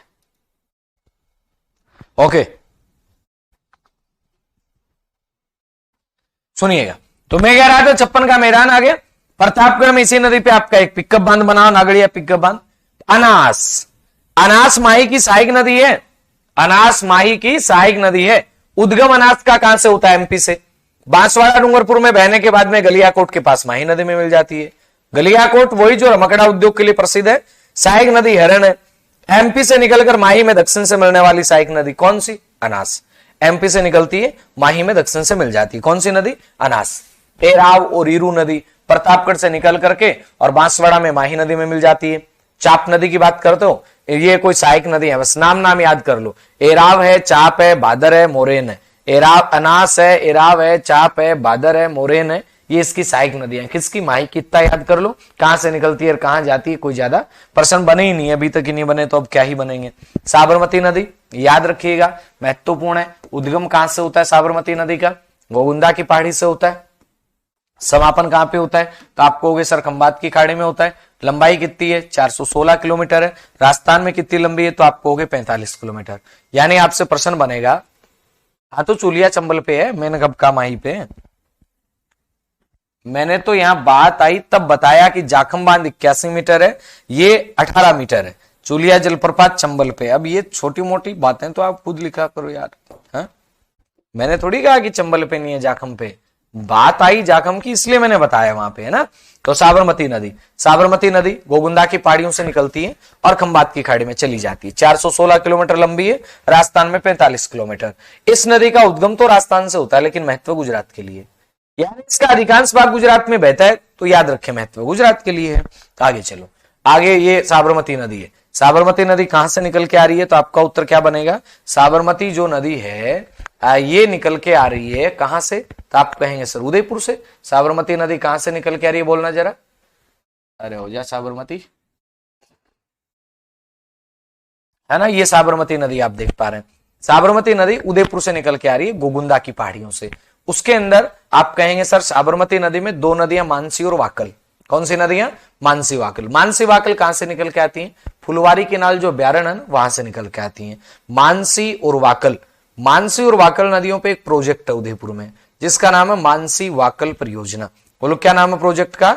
मानसी वाकल परियोजना। और मानसी वाकल परियोजना उदयपुर में है। राजस्थान सरकार और हिंदुस्तान जिंक लिमिटेड का प्रोजेक्ट है। राजस्थान सरकार की हिस्सेदारी 70% है और हिंदुस्तान जिंक लिमिटेड की हिस्सेदारी 30% है। आपको तो इतना याद रखना है, मानसी वाकल प्रोजेक्ट कौन सी नदी पे? साबरमती नदी पे। और इसी साबरमती नदी में जो आपका सेई नदी है, इसके ऊपर एक प्रोजेक्ट बनाया गया जिसका नाम है सेई परियोजना। और सेई जो परियोजना है, इससे पाली के जमाई बांध को जलापूर्ति होती है। यानी याद रखेंगे, सेई प्रोजेक्ट से पाली के जमाई बांध को क्या होती है? जलापूर्ति होती है। यानी सेई परियोजना है और सेई परियोजना से पाली का जो जमाई बांध है, उस जमाई बांध को क्या मिलता है? पानी मिलता है। तो याद रखिएगा, सेई प्रोजेक्ट से पाली के जमाई बांध को जलापूर्ति होती है। सेई प्रोजेक्ट से पाली के जमाई बांध को क्या होती है? तो आपका उत्तर आएगा पाली के जमाई बांध को जलापूर्ति होती है। कौन से प्रोजेक्ट की बात कर रहे हैं? सेई प्रोजेक्ट की बात कर रहे हैं। सेई प्रोजेक्ट से पाली का जो जमाई बांध है उसे पानी की पूर्ति हो जाती है। तो आपको याद रखना है, सेई प्रोजेक्ट से पाली के जमाई बांध को पानी मिलता है। इसी नदी पर एक जल सुरंग भी बनी हुई है, जिससे आपका क्या बना? तो आप कहेंगे उदयपुर की झीलों में पानी डाला जाता है, ज्यादा महत्वपूर्ण नहीं। गांधीनगर साबरमती आश्रम, साबरमती नदी पे होगा साबरमती आश्रम। तो इसकी सहायक नदियां कौन सी? ये इंपॉर्टेंट है। यानी सहायक नदियां जो है ये महत्वपूर्ण है, याद कर लेना। सहायक नदी तो जितनी भी नदियां हैं सबकी महत्वपूर्ण है। साबरमती की नहीं, बारहमासी नदी नहीं। बारहमासी नदी राजस्थान में दो ही हैं, एक तो बनास और सॉरी एक तो आपका चंबल और एक आपका माही। अगर एक पूछा जाए तो चंबल है, आपसे दो पूछ ले जाए तो आप चंबल और माही बताओगे। ये बारहमासी नदियां नहीं, इनमें पानी सूख जाता है। आगे बात करो इसकी सहायक नदियों में, मेस्वा याजम याद रखोगे। मेस्वा याजम, मेस्वा याजम वेतक, मेस्वा याजम वेतक, मेस्वा याजम वेतक। या फिर ऐसे याद कर लो, ऐसे याद कर लो, मेस्वा मानसी वेतक वाकल हतमती हरनाव। याद कर लो कैसे भी।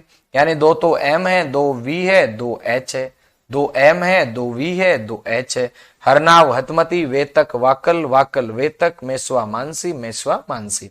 वैसे मानसी वाकल का जोड़ा याद रह जाएगा, मेस्वा याजम का जोड़ा याद रह जाएगा, सही वेतक याद कर लो और हतमती हरनाव याद कर लो। यानी मानसी वाकल प्रोजेक्ट है, साबरमती की सहायक नदी है। इसके बाद में मेस्वा याजम, हतमती हरनाव और वेतक और सही, वेतक और सही। जैसे मर्जी आप याद करना चाहो कर लो, याद तो करनी पड़ेंगी। और अब चाहो आपकी अभी याद हो जाए, अब पहले से पढ़ा रखा है तो आएगा ही, है ना, है ना।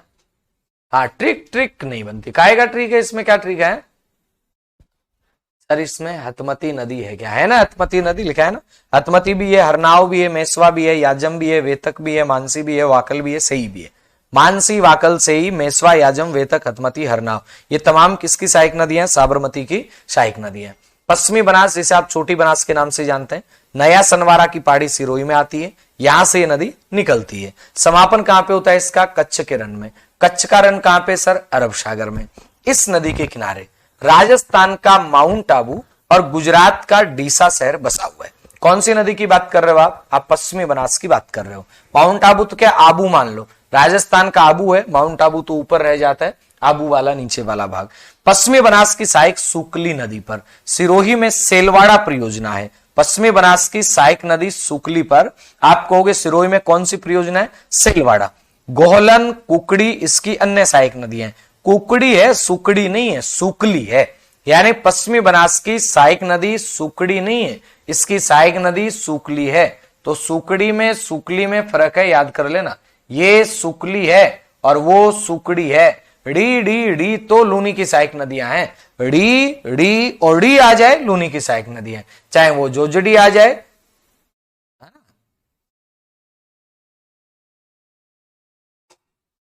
अमित कह रहे सर बुक नहीं आई, पोस्ट ऑफिस में पता कर लिया। कोई नहीं, एक काम करो कल तक और पता करो आप, है ना। रितिका 5:30 बजे, 5:30 बजे तो मैं दूसरे बैच में लेता हूँ राजस्थान ज्योग्राफी, और वो उस बैच में अपलोड करवाता है ना। आप वाले बैच में नहीं आती हुआ ना, रिवीजन बैच में नहीं हुआ ना। हाँ सुनो क्या कह रहा था मैं, पश्चिमी बनास की सहायक नदी सुकली पर सिरोही में सेलवाड़ा परियोजना संचालित है। गोहलन और कुकड़ी इसकी अन्य सहायक नदी है। किसकी बात कर रहे हो आप, पश्चिमी बनास या छोटी बनास की। आगे सुनिए, पश्चिमी बनास नदी भी मुख्य रूप से गुजरात की नदी है। कुल लंबाई 260 है, राजस्थान में 50 किलोमीटर है। सीपू फर्स्ट सीपू सेकंड मिलकर के सुकली नदी बनाती है, और सुकली नदी का उद्गम सिलोरा की पहाड़ियों से होता है। सुकली नदी है, सुकड़ी नहीं है। बाई चांस आ जाए सुकड़ी है क्या, सुकड़ी नहीं है, ये सुकली नदी है, याद रखिएगा सुकली नदी। आगे फिर प्रश्न बनेगा लूनी नदी का उद्गम कहां से होता है, नागपाड़ से। नागपाड़ बोले तो अजमेर में। अजमेर में जब इसका उद्गम होता है तो आपको यहाँ पे उद्गम पे ये दो नदियां होती हैं। एक तो होती है सरस्वती, उद्गम स्थल पे एक तो होती है सरस्वती और एक होती है सागरमती। एक तो होती है सरस्वती और एक कौन सी होती है, सागरमती। और ये दोनों नदियां जब मिल जाती हैं, यानी सरस्वती सागरमती दोनों नदियां जब मिल जाती है तो इसे आप क्या कहते हैं, इसे कहते हैं लूनी नदी। बोलो क्या कहते हैं इसे, लूनी नदी कहते हैं, याद रखिएगा। यानी प्रश्न बन रहा आपका कि सरस्वती नदी सागरमती नदी जब ये दोनों नदियां मिल जाती हैं तो आपका कौन सी नदी कहलाती है, याद रखिएगा, इसे आप लूनी नदी कहते हैं। उद्गम होता कहां से, लूनी का नागपाड़ से होता है। लूनी नदी कहां से निकलती है, नागपाड़ से निकलती है, याद रखिएगा। नहीं, ये भूल मत कर देना संदीप कौर। करंट के तो मैंने 75 क्वेश्चन बढ़िया बढ़िया डाले, हो सकता है उनमें 5-4 आ जाएं, लेकिन करंट तो मैं क्लास से पढ़वा रहा हूं, पढ़ना ही पढ़ना है। उसे आप केवल रिवीजन के हिसाब से लें करंट को। करंट में उन 75 प्रश्नों के भरोसे मत रह जाना। फिर मैं कह रहा हूं करंट तो मैं क्लास ले रहा हूं आपकी यूट्यूब वाली, वो लेनी ही लेनी है आपको, है ना। आप चाहोगे सब इस बुक में हो जाए।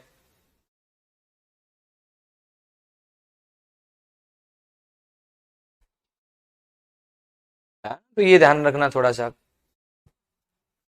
हाँ तो ऐसा मत कर देना। सुनो क्या कहा मैंने, उद्गम नागपाड़ अजमेर से होता है, मध्य अरावली से। समापन कहां पे, कच्छ का रण में। कुल लंबाई कितनी, 495।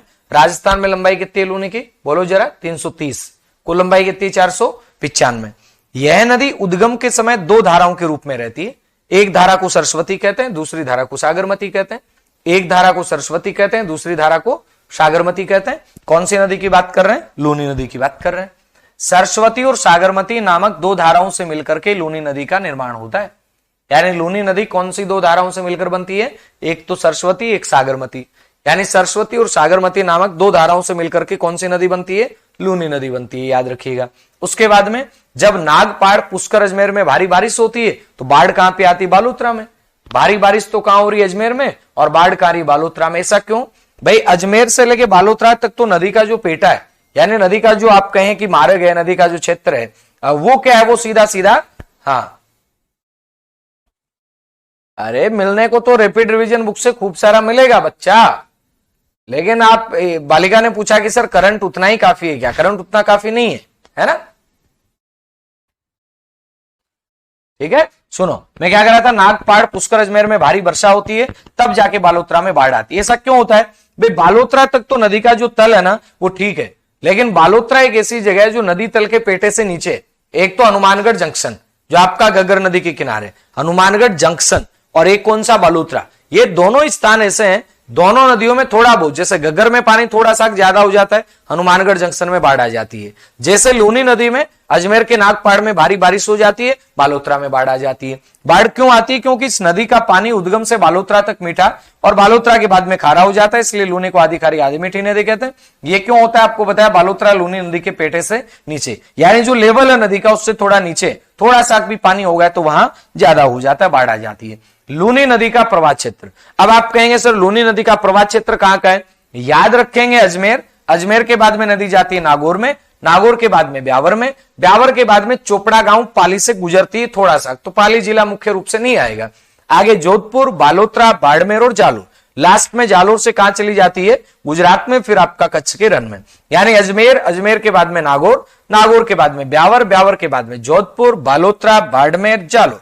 यानी याद रखिएगा अजमेर, नागौर, उसके बाद में ब्यावर, जोधपुर, बालोतरा, बाड़मेर और जालोर, बालोतरा, बाड़मेर और जालोर, याद रहेगा, है ना।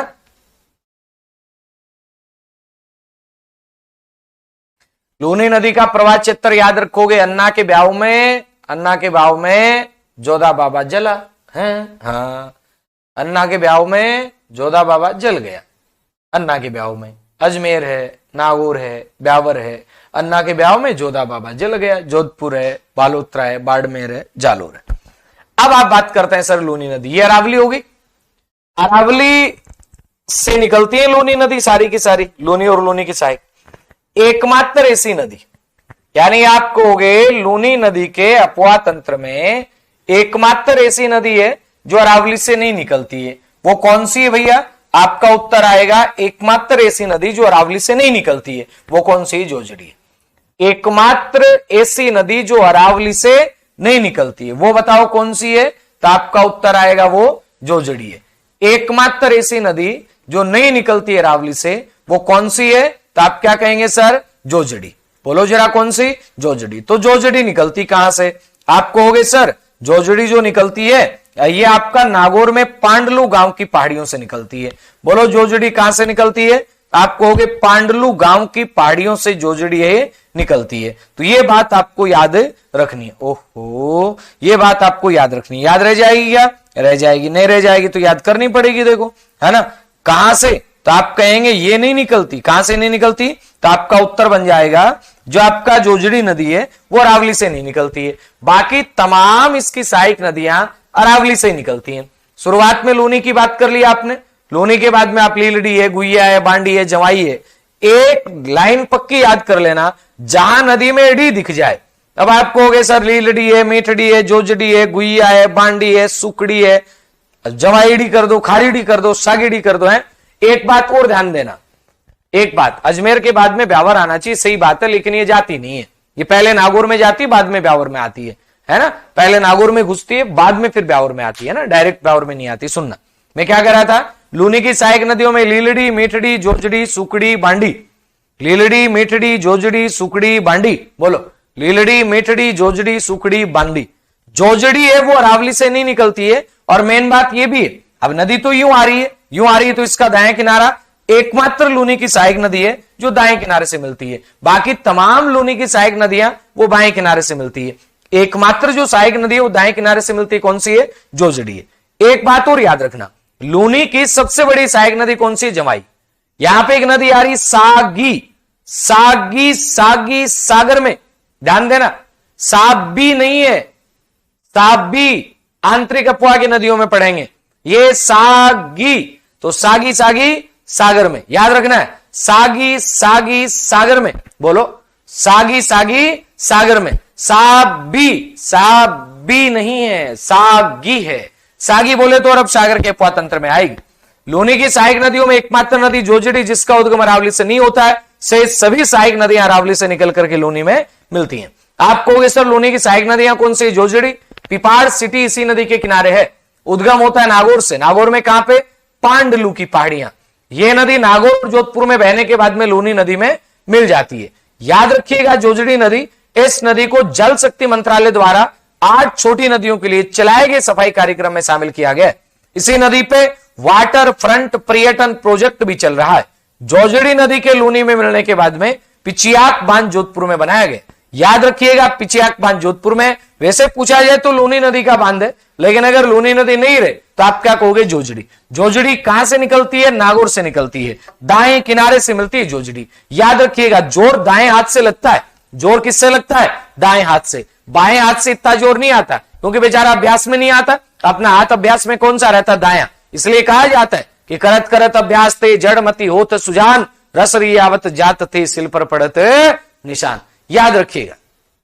सर याद करने की एक ट्रिक है, बांडी के जमाई संग सूखी मिठाई खा ली है। हाँ, बांडी के जमाई के साथ में सूखी मिठाई खा ली है। बढ़िया बढ़िया बढ़िया बांडी है, जमाई है, सागी है, सुखड़ी है, मीठड़ी है, लीलड़ी है। हाँ बिल्कुल, ऐसे भी याद कर सकते हो। गुड़िया है, कैसे भी याद करो, याद होनी चाहिए अपने, है ना। अपने तो याद होनी चाहिए। वो कहते हैं कि मामू आणु चाहिए, है बाबू आणु चाहिए, क्या ही आओ, समझिए। हाँ, तो लीलड़ी, लीलड़ी कहां से निकलती है, कहां जाती है, याद करने की कोई आवश्यकता नहीं है। आप बस ये याद कर लो, लीलड़ी लूनी की सहायक नदी है। उसके बाद में बांडी। बांडी के बारे में आपको याद रखना है हेमावास बांध। हेमावास बांध कहां पे? पाली में।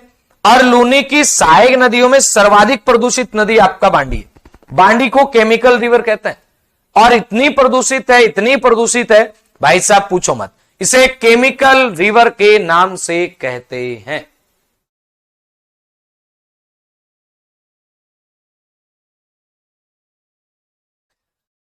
हाँ सर, आज आपकी 2 साल पुरानी राजस्थान हिस्ट्री की मैराथन देखी और ये फील हुआ कि आज तक भी आपके लेवल की क्लास कहीं और नहीं देखी। अरे ऐसा कुछ नहीं है, हम प्रयास मात्र करते हैं।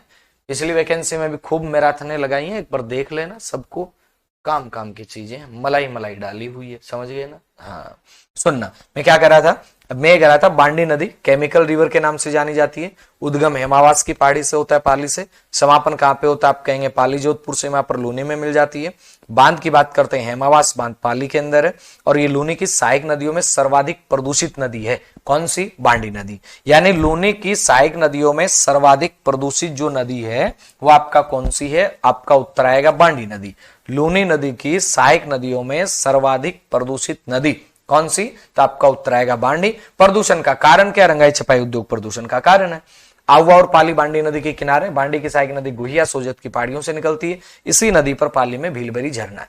मेठड़ी नदी पाली से निकलती है, बालोतरा में लूनी में मिलती है। फालना और बाली मेठड़ी के किनारे। सुकड़ी, लगभग आप कह सकते हो सुकड़ी नदी जो है इसके ऊपर बांकली बांध बना हुआ है। कहां पे बना हुआ है? जालोर में। सुकड़ी नदी पे है, सुकली पे नहीं है।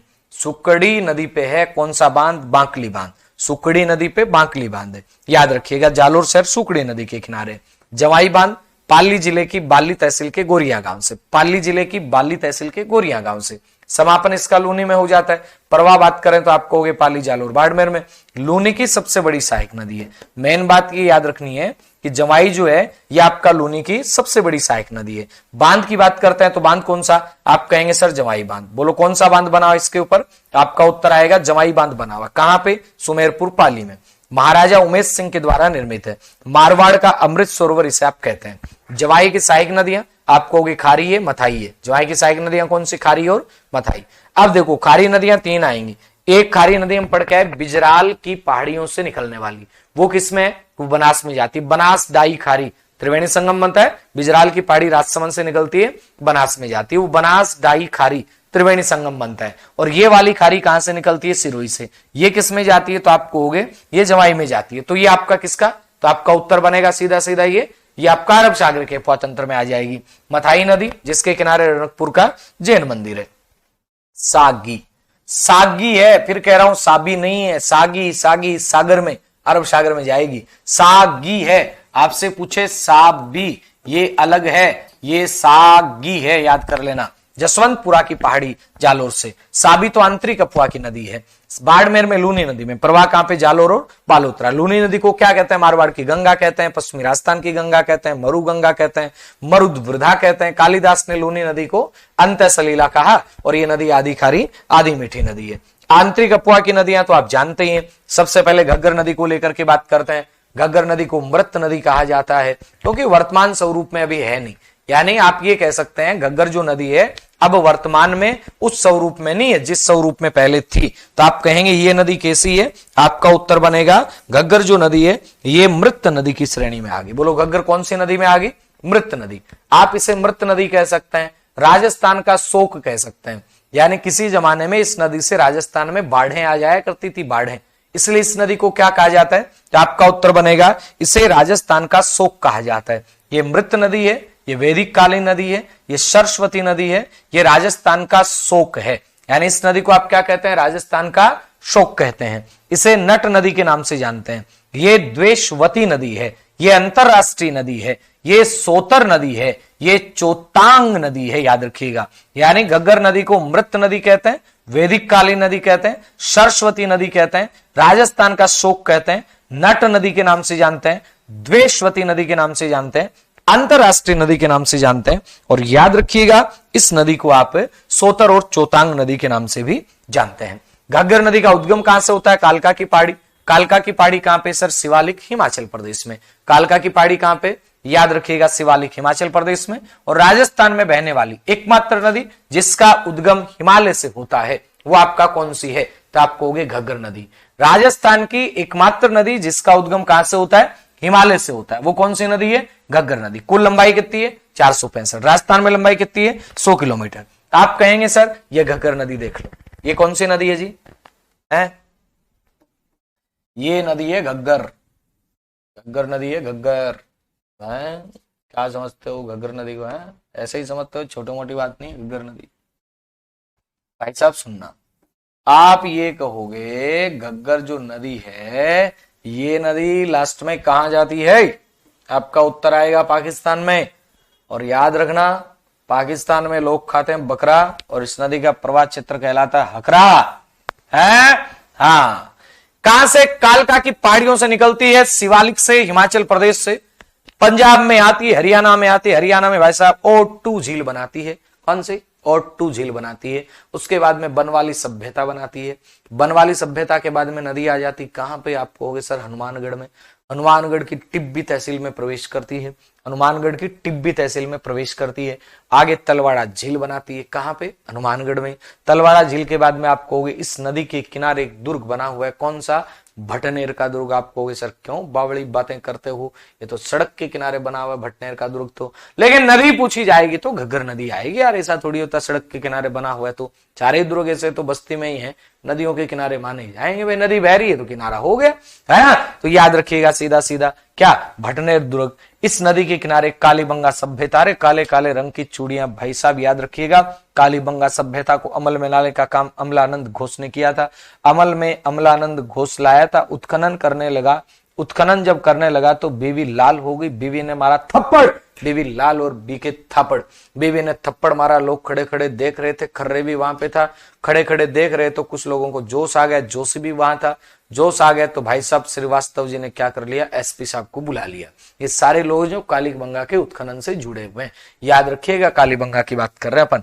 पीलीबंगा भी, रंग महल भी, कहां पे? हनुमानगढ़ में। इसके बाद में सूरतगढ़ शहर बसा हुआ है भाई साहब अपने राजस्थान में। आधुनिक विकास का तीर्थ स्थल इसे कहा जाता है। सूरतगढ़ में हम पढ़ेंगे, सूरतगढ़ में थर्मल पावर प्लांट है। सूरतगढ़ में क्या है? तो आपका उत्तर बनेगा यहाँ पे आपका थर्मल पावर प्लांट है। फिर अनूपगढ़, अनूपगढ़ में बरौर सभ्यता है। फिर आपका बिंजोर गांव है। उसके बाद में नदी पाकिस्तान में चली जाती है। बात करते हैं घग्गर नदी राजस्थान के 2 जिलों में प्रवाहित होती है, गंगानगर और हनुमानगढ़ में। पहले बीच में अनूपगढ़ में भी चली गई थी लेकिन अब नहीं है। राजस्थान में घग्गर नदी का प्रवाह क्षेत्र नाली कहलाता है और पाकिस्तान में से हकरा कहते हैं। पाकिस्तान वाले बकरा खाते हैं, प्रवाह क्षेत्र हकरा कहलाता है। याद रखिएगा, राजस्थान की एकमात्र अंतरराष्ट्रीय नदी है, यानी राजस्थान में भी बह रही है, पाकिस्तान में बह रही है। अंतः प्रवाह की नदियों में राजस्थान की सबसे लंबी नदी है। लेकिन आती तो गड़बड़ हो जाती है। लेकिन पूर्ण भाव की दृष्टि से अगर देखा जाएगा तो आपका कांतली नदी सबसे लंबी है। घग्गर नदी के किनारे स्थित हनुमानगढ़ जंक्शन नदी तल के पेटे से नीचे तक घग्गर में पानी की मात्रा बढ़ने पर बाढ़ आ जाती है। घग्गर नदी का उपजाऊ क्षेत्र बग्गी के नाम से जाना जाता है। घग्गर नदी का नाली क्षेत्र राजस्थान का धान का कटोरा या अन्न भंडार कहलाता है। याद रखिएगा, कांतली नदी, कांतली का उद्गम कहां से होता है? खंडेला की पहाड़ी सीकर से। समापन कहां पे होता है? झुंझुनू चूरू की सीमा पर सुलखानिया गांव है, वहां पे कांतली विलुप्त हो जाती है। हाँ सुनना, कांतली नदी कहां पे? कांतली खंडेला, कांतली खंडेला। याद रखिएगा, समापन झुंझुनू चूरू की सीमा पर सुलखानिया गांव में। कांतली नदी का प्रवाह क्षेत्र तोरावाटी कहलाता है। झुंझुनू जिले को लगभग 2 भागों में बांट देती है। कांतली की लंबाई 100 किलोमीटर है। सभ्यता गणेश्वर, गणेश्वर वही है जिसे ताम्रयुगीन सभ्यताओं की जननी कहते हैं, जिसे पुरातत्व का पुष्कर कहा जाता है, जिसे आर.सी. अग्रवाल ने खोजा था, जहां पे पत्थर के बांध बने हुए, पत्थर के बांध बने हुए, पत्थर के मकान बने हुए, याद रखना। मछली पकड़ने का बाणाग्र मिला है, मृद भांड मिले जिन्हें कपिश्वरणी कहा जाता है। अरे सर क्या बात कर रहे हो, यहाँ गणेश्वर में है क्या? हाँ, गणेश्वर कहाँ पे सर? गणेश्वर आपका सीकर के अंदर है, बोले तो नीम का थाना। सुनारी सभ्यता इसके किनारे झुंझुनू में और शेखावाटी क्षेत्र की मुख्य नदी है। काकनी नदी या काकने नदी या मसूरदी नदी उद्गम कहां से होता है? कोटड़ी गांव से, कोठारी गांव से। कहां पे? जैसलमेर में। और इसी नदी पर एक झील बनी हुई है, कौन सी? सर कांतली नदी 1996 में बही थी। क्यों 96 में क्यों बही थी? मैं 9वीं 10वीं में था तब भी बही थी, 2006-07 में भी बही थी। हमारा खेत है कांतली नदी में, ठीक है। अरे कैसे नहीं डाली? कल हुआ उसकी नहीं डाली पीडीएफ है उसकी, मैं चेक करूंगा, अभी प्रिंट निकाला है ना, प्रिंट निकाला है, चेक करूंगा मैं, उसके बाद में डालेंगे ना। चेक भी तो करना होता है ना। देखो मेरे पास पड़ा होगा यही, प्रिंट निकाला हुआ है, चेक करूंगा मैं ना, टाइम मिलता है वैसे वैसे चेक करते हैं, क्यों चिंता करते रहते। नेक्स्ट डे रात तक अपलोड हो जाती, चिंता मत करो, है ना। कांकनी नदी मसूरदी है, इसे आप कोटड़ी गांव जैसलमेर की बात कर लो। भुज झील का निर्माण हुआ है, समापन मिट्ठा की खाड़ी में होता है, लंबाई 17 किलोमीटर। आंतरिक अफवाह की सबसे छोटी नदी है। याद रखिएगा धरुआ धोगड़ी इसमें लिखने वाली, सॉरी इसमें मिलने वाली नदियां हैं। साबी नदी, साबी, सागी अलग है, साबी अलग है।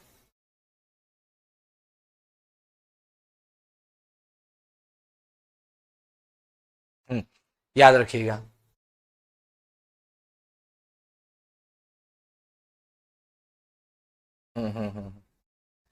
अच्छा उसमें डालते हैं ना। आगे सुनिए, साबी नदी साहिबी, सेवर की पहाड़ियां, कोटपुतली, बहरोड। समापन कहां पे? हरियाणा में, पटौदी, नफजगढ़ झील। राजस्थान में प्रवाह कोटपुतली बहरोड में, खेरथल तिजारा में। सभ्यता जोधपुरा बसी हुई है। सोता नदी का जल साबी नदी में जाता है। आगे बात करते हैं रूपा रेल। रूपा रेल कहां की नदी है? मुख्य रूप से आप कहोगे उदयनाथ की पहाड़ी से इसका उद्गम होता है, अलवर, डीगोर, भरतपुर, अलवर, डीगोर, भरतपुर। बात करेंगे मोती झील, समापन हो जाता है। भरतपुर की लाइफलाइन मोती झील को कहते हैं, जो नील हरित शैवाल के लिए जानी जाती है। बात करते हैं सर इसके बाद में याद रखिएगा आपका उत्तर आ जाएगा सांबर झील। क्या आ जाएगा? सांबर झील। सांबर झील में कौन कौन सी नदियां जाती हैं? एक तो रूपनगढ़ जाती है, एक खंडेल जाती है, एक मेंथा जाती है। हालांकि सांबर झील में जाने वाली जो नदियां हैं, खारी, खंडेल, तुरतमती, ये भी जाती हैं, लेकिन मुख्य रूप से आप खंडेल है, मेंथा है, रूप सलेमाबाद। खंडेल, मेंथा, सलेमाबाद। सलेमाबाद दक्षिण से जाती है, मेंथा उत्तर से आती है। याद रखना महत्वपूर्ण प्रश्न है, यानी सांबर झील में सबसे ज्यादा लवण की आपूर्ति करने वाली, सांबर झील में सबसे ज्यादा लवण की आपूर्ति करने वाली जो नदी है वो नदी कौन सी है? तो आपका उत्तर बनेगा सांबर झील में सबसे ज्यादा लवण की आपूर्ति करने वाली जो नदी है वो नदी आपकी कौन सी है? मेंथा नदी है। सांबर झील में सबसे ज्यादा लवण की आपूर्ति करने वाली नदी, तो आपका उत्तर आएगा कौन सी है? बोलो जरा। वो आपका मेंथा नदी है। सांबर झील में लवण आपूर्ति करने वाली नदी, तो आप कहोगे मेंथा, याद कर लेना। आगे चलिए, आगे प्रश्न आएगा आंतरिक प्रवाह प्रणाली का सबसे बड़ा उदाहरण है, और सांबर झील का अपवाह प्रतिरूप अभिकेंद्रीय अपवाह प्रतिरूप कहलाता है। रोहिली नदी जैसलमेर में, निमड़ा नदी बाड़मेर में, काकुंड नदी भरतपुर में, द्रव्यवती नदी अमिनी शाह का नाला जयपुर के अंदर है। जल ग्रहण क्षेत्र के अनुसार नदियों का अवरोही क्रम है। बनास नदी, आप कहेंगे सर ये इंपॉर्टेंट है, फिर लगा रहा हूं मैं, आरपीसी पूछ सकती है, और पूछ सकती है तो पूछ ही सकती है भाई साहब, है। अब इसमें मैं क्या करूंगा, ध्यान देना। जल ग्रहण क्षेत्र, जल ग्रहण क्षेत्र, कैचमेंट एरिया, इनमें कंफ्यूजन होने की कोई आवश्यकता नहीं है। काफी जगह अलग अलग चीजें मिलती हैं, आप कंफ्यूजन हो जाओगे। बनास नदी, याद रखिएगा जल ग्रहण क्षेत्र में आपको क्या याद रखना है? बलूच माबा, याद रखिएगा बलूच माबा है, बलूच माबा याद रखो, बलूच मामा नहीं, बलूच माबा है। बलूच मामा बाण चलाता है, ऐसे याद कर लो। बलूच मामा क्या करता है? बलूच मामा बाण चलाता है। जल ग्रहण क्षेत्र में याद रखना है, बलूच मामा बाण चलाता है। बनास है, लूनी है, चंबल है, माही है, बाणगंगा। बनास, लूनी, चंबल, माही, बलूच मामा बाण चलाता है, याद रखोगे। जल ग्रहण क्षेत्र, ध्यान देना थोड़ा सा चेंज होगा। अपवाह क्षेत्र, अपवाह क्षेत्र में याद रखोगे, अपवाह क्षेत्र में याद रखोगे चल्लू भर के मासा जी आए, चल्लू भर के मासा जी आए भाई साहब। अपवाह क्षेत्र की बात आई तो याद करना है चल्लू, अपवाह क्षेत्र में चल्लू। और याद रखिएगा अपवाद क्षेत्र में क्या याद करोगे? चल्लू, अपवाद क्षेत्र में चल्लू, और जलग्रहण क्षेत्र में याद करोगे बल्लू, जलग्रहण क्षेत्र में याद करोगे बल्लू, अपवाद क्षेत्र में याद करोगे चल्लू। बस ये याद कर लेना, बाकी और कोई याद करने की आवश्यकता नहीं है। सर्वाधिक सतही जल चंबल नदी में, देश के कुल सतही जल का 1.16% ये कहां पे? राजस्थान में है। राजस्थान के प्रमुख जलप्रपात कौन से हैं? तो आप जानते हैं, चूलिया जलप्रपात चंबल नदी पर चित्तौड़ में है, मैनाल जलप्रपात मैनाल नदी पर भीलवाड़ा में है, भीमतल मांगली नदी पे बूंदी में है, दिर झरना काकुंड नदी पे भरतपुर में है, भील बेरी झरना पाली नदी पे पाली में है। उसके बाद में जोगमंडी झरना पाली के अंदर है, ये पहाड़ियों में झरने हैं। अरना झरना जोधपुर में है, बेरी गंगा का झरना जोधपुर में, दमोह झरना धौलपुर में है। नदियों के किनारे बसे नगर कौन कौन से हैं? माही नदी पे गलियाकोट, बेणेश्वर पीपलकोट, बनास नदी पे नाथद्वारा, मातृकुंडिया टोंक, चंबल नदी पे रावतपाटा, केशोराय पाटन कोटा, लूनी नदी पे बिलाड़ा, तिलवाड़ा, नाकोड़ा, बालोतरा, समदड़ी, गुढ़ामालानी, जोजड़ी पे पिपाड़ है, कोठारी नदी पे भीलवाड़ा है, बेड़च पे उदयपुर और चित्तौड़गढ़ है, गंभीर पे बयान है। बात करें बांडी नदी के किनारे पाली बसा हुआ है, जमाई के किनारे सुमेरपुर, एरिनपुरा शिवगंज बसे हुए हैं, रूपनगढ़ के किनारे सलेमाबाद है, खारी नदी के किनारे विजयनगर है, कांतली के किनारे गणेश्वर है, काली सिंध के किनारे झालावाड़ है, पार्वती के किनारे किशनगंज बारां का है, घग्गर के किनारे हनुमानगढ़, अनूपगढ़ सूरतगढ़ है, पश्चिमी बनास के किनारे आबू रोड है। दुर्ग की बात करते हो चित्तौड़गढ़ गंभीरी और बेड़च नदी के संगम पर है, भैंसरोडगढ़ चंबल और बामनी नदी के संगम पे, घाघरोन की बात आती है काली सिंध आहू, ये बात हम पढ़ चुके हैं पहले से ही। शेरगढ़ परवन नदी के किनारे, मनोर थाना परवन और कालीखो के संगम पर, भटनेर घग्गर नदी के किनारे। त्रिवेणी संगम ये हम पढ़ ही चुके हैं, इनके बारे में क्या ही करना। सभ्यताएं घग्गर नदी पे कालीबंगा, पेलीबंगा, रंगमहल बरूर है, बनास नदी के किनारे गिलून सभ्यता है, आयड़ नदी के किनारे आहड़ सभ्यता है, कोठारी नदी के किनारे बागोर सभ्यता है, लूनी नदी के किनारे तिलवाड़ा है, बाण गंगा के किनारे बेराट है, साबी नदी के किनारे जोधपुरा, रूपा रेल के किनारे नो है, और कांतली के किनारे गणेश्वर, कांतली के किनारे गणेश्वर। और ये आप लंबाई के आंकड़े याद कर सकते हैं, कुल लंबाई और राजस्थान में लंबाई, है ना? हाँ ठीक है। तो सर हमें आपकी क्लास का सेटअप भी दिखाओ। कौन से दिखाएंगे? कैमरा तो फिक्स हो रखा है, कभी दिखाते हैं, है ना? सेटअप के बिखरेड़ो पड़े सारो सौदो किताबड़ा है, ठीक है, बाकी बात खाल करा। और सुनना, अपने राजस्थान की जो झीलें हैं वो आपको नॉर्मली आप देख लेना, बाकी झील में आपको नहीं करवाऊंगा। हाँ टाइम रहता है तब अपन झील भी पढ़ लेते हैं कि बाई चांस एक आधा प्रश्न आ जाए। अब झील करवाने का टाइम नहीं इतना, तो नेक्स्ट कल अपन कोई और टॉपिक पढ़ेंगे। झीलें नॉर्मली एक बार आप रिपीट कर लें, कौन कौन सी झीलें नॉर्मली, ठीक है? कल मिलते हैं। जय हिंद, जय भारत।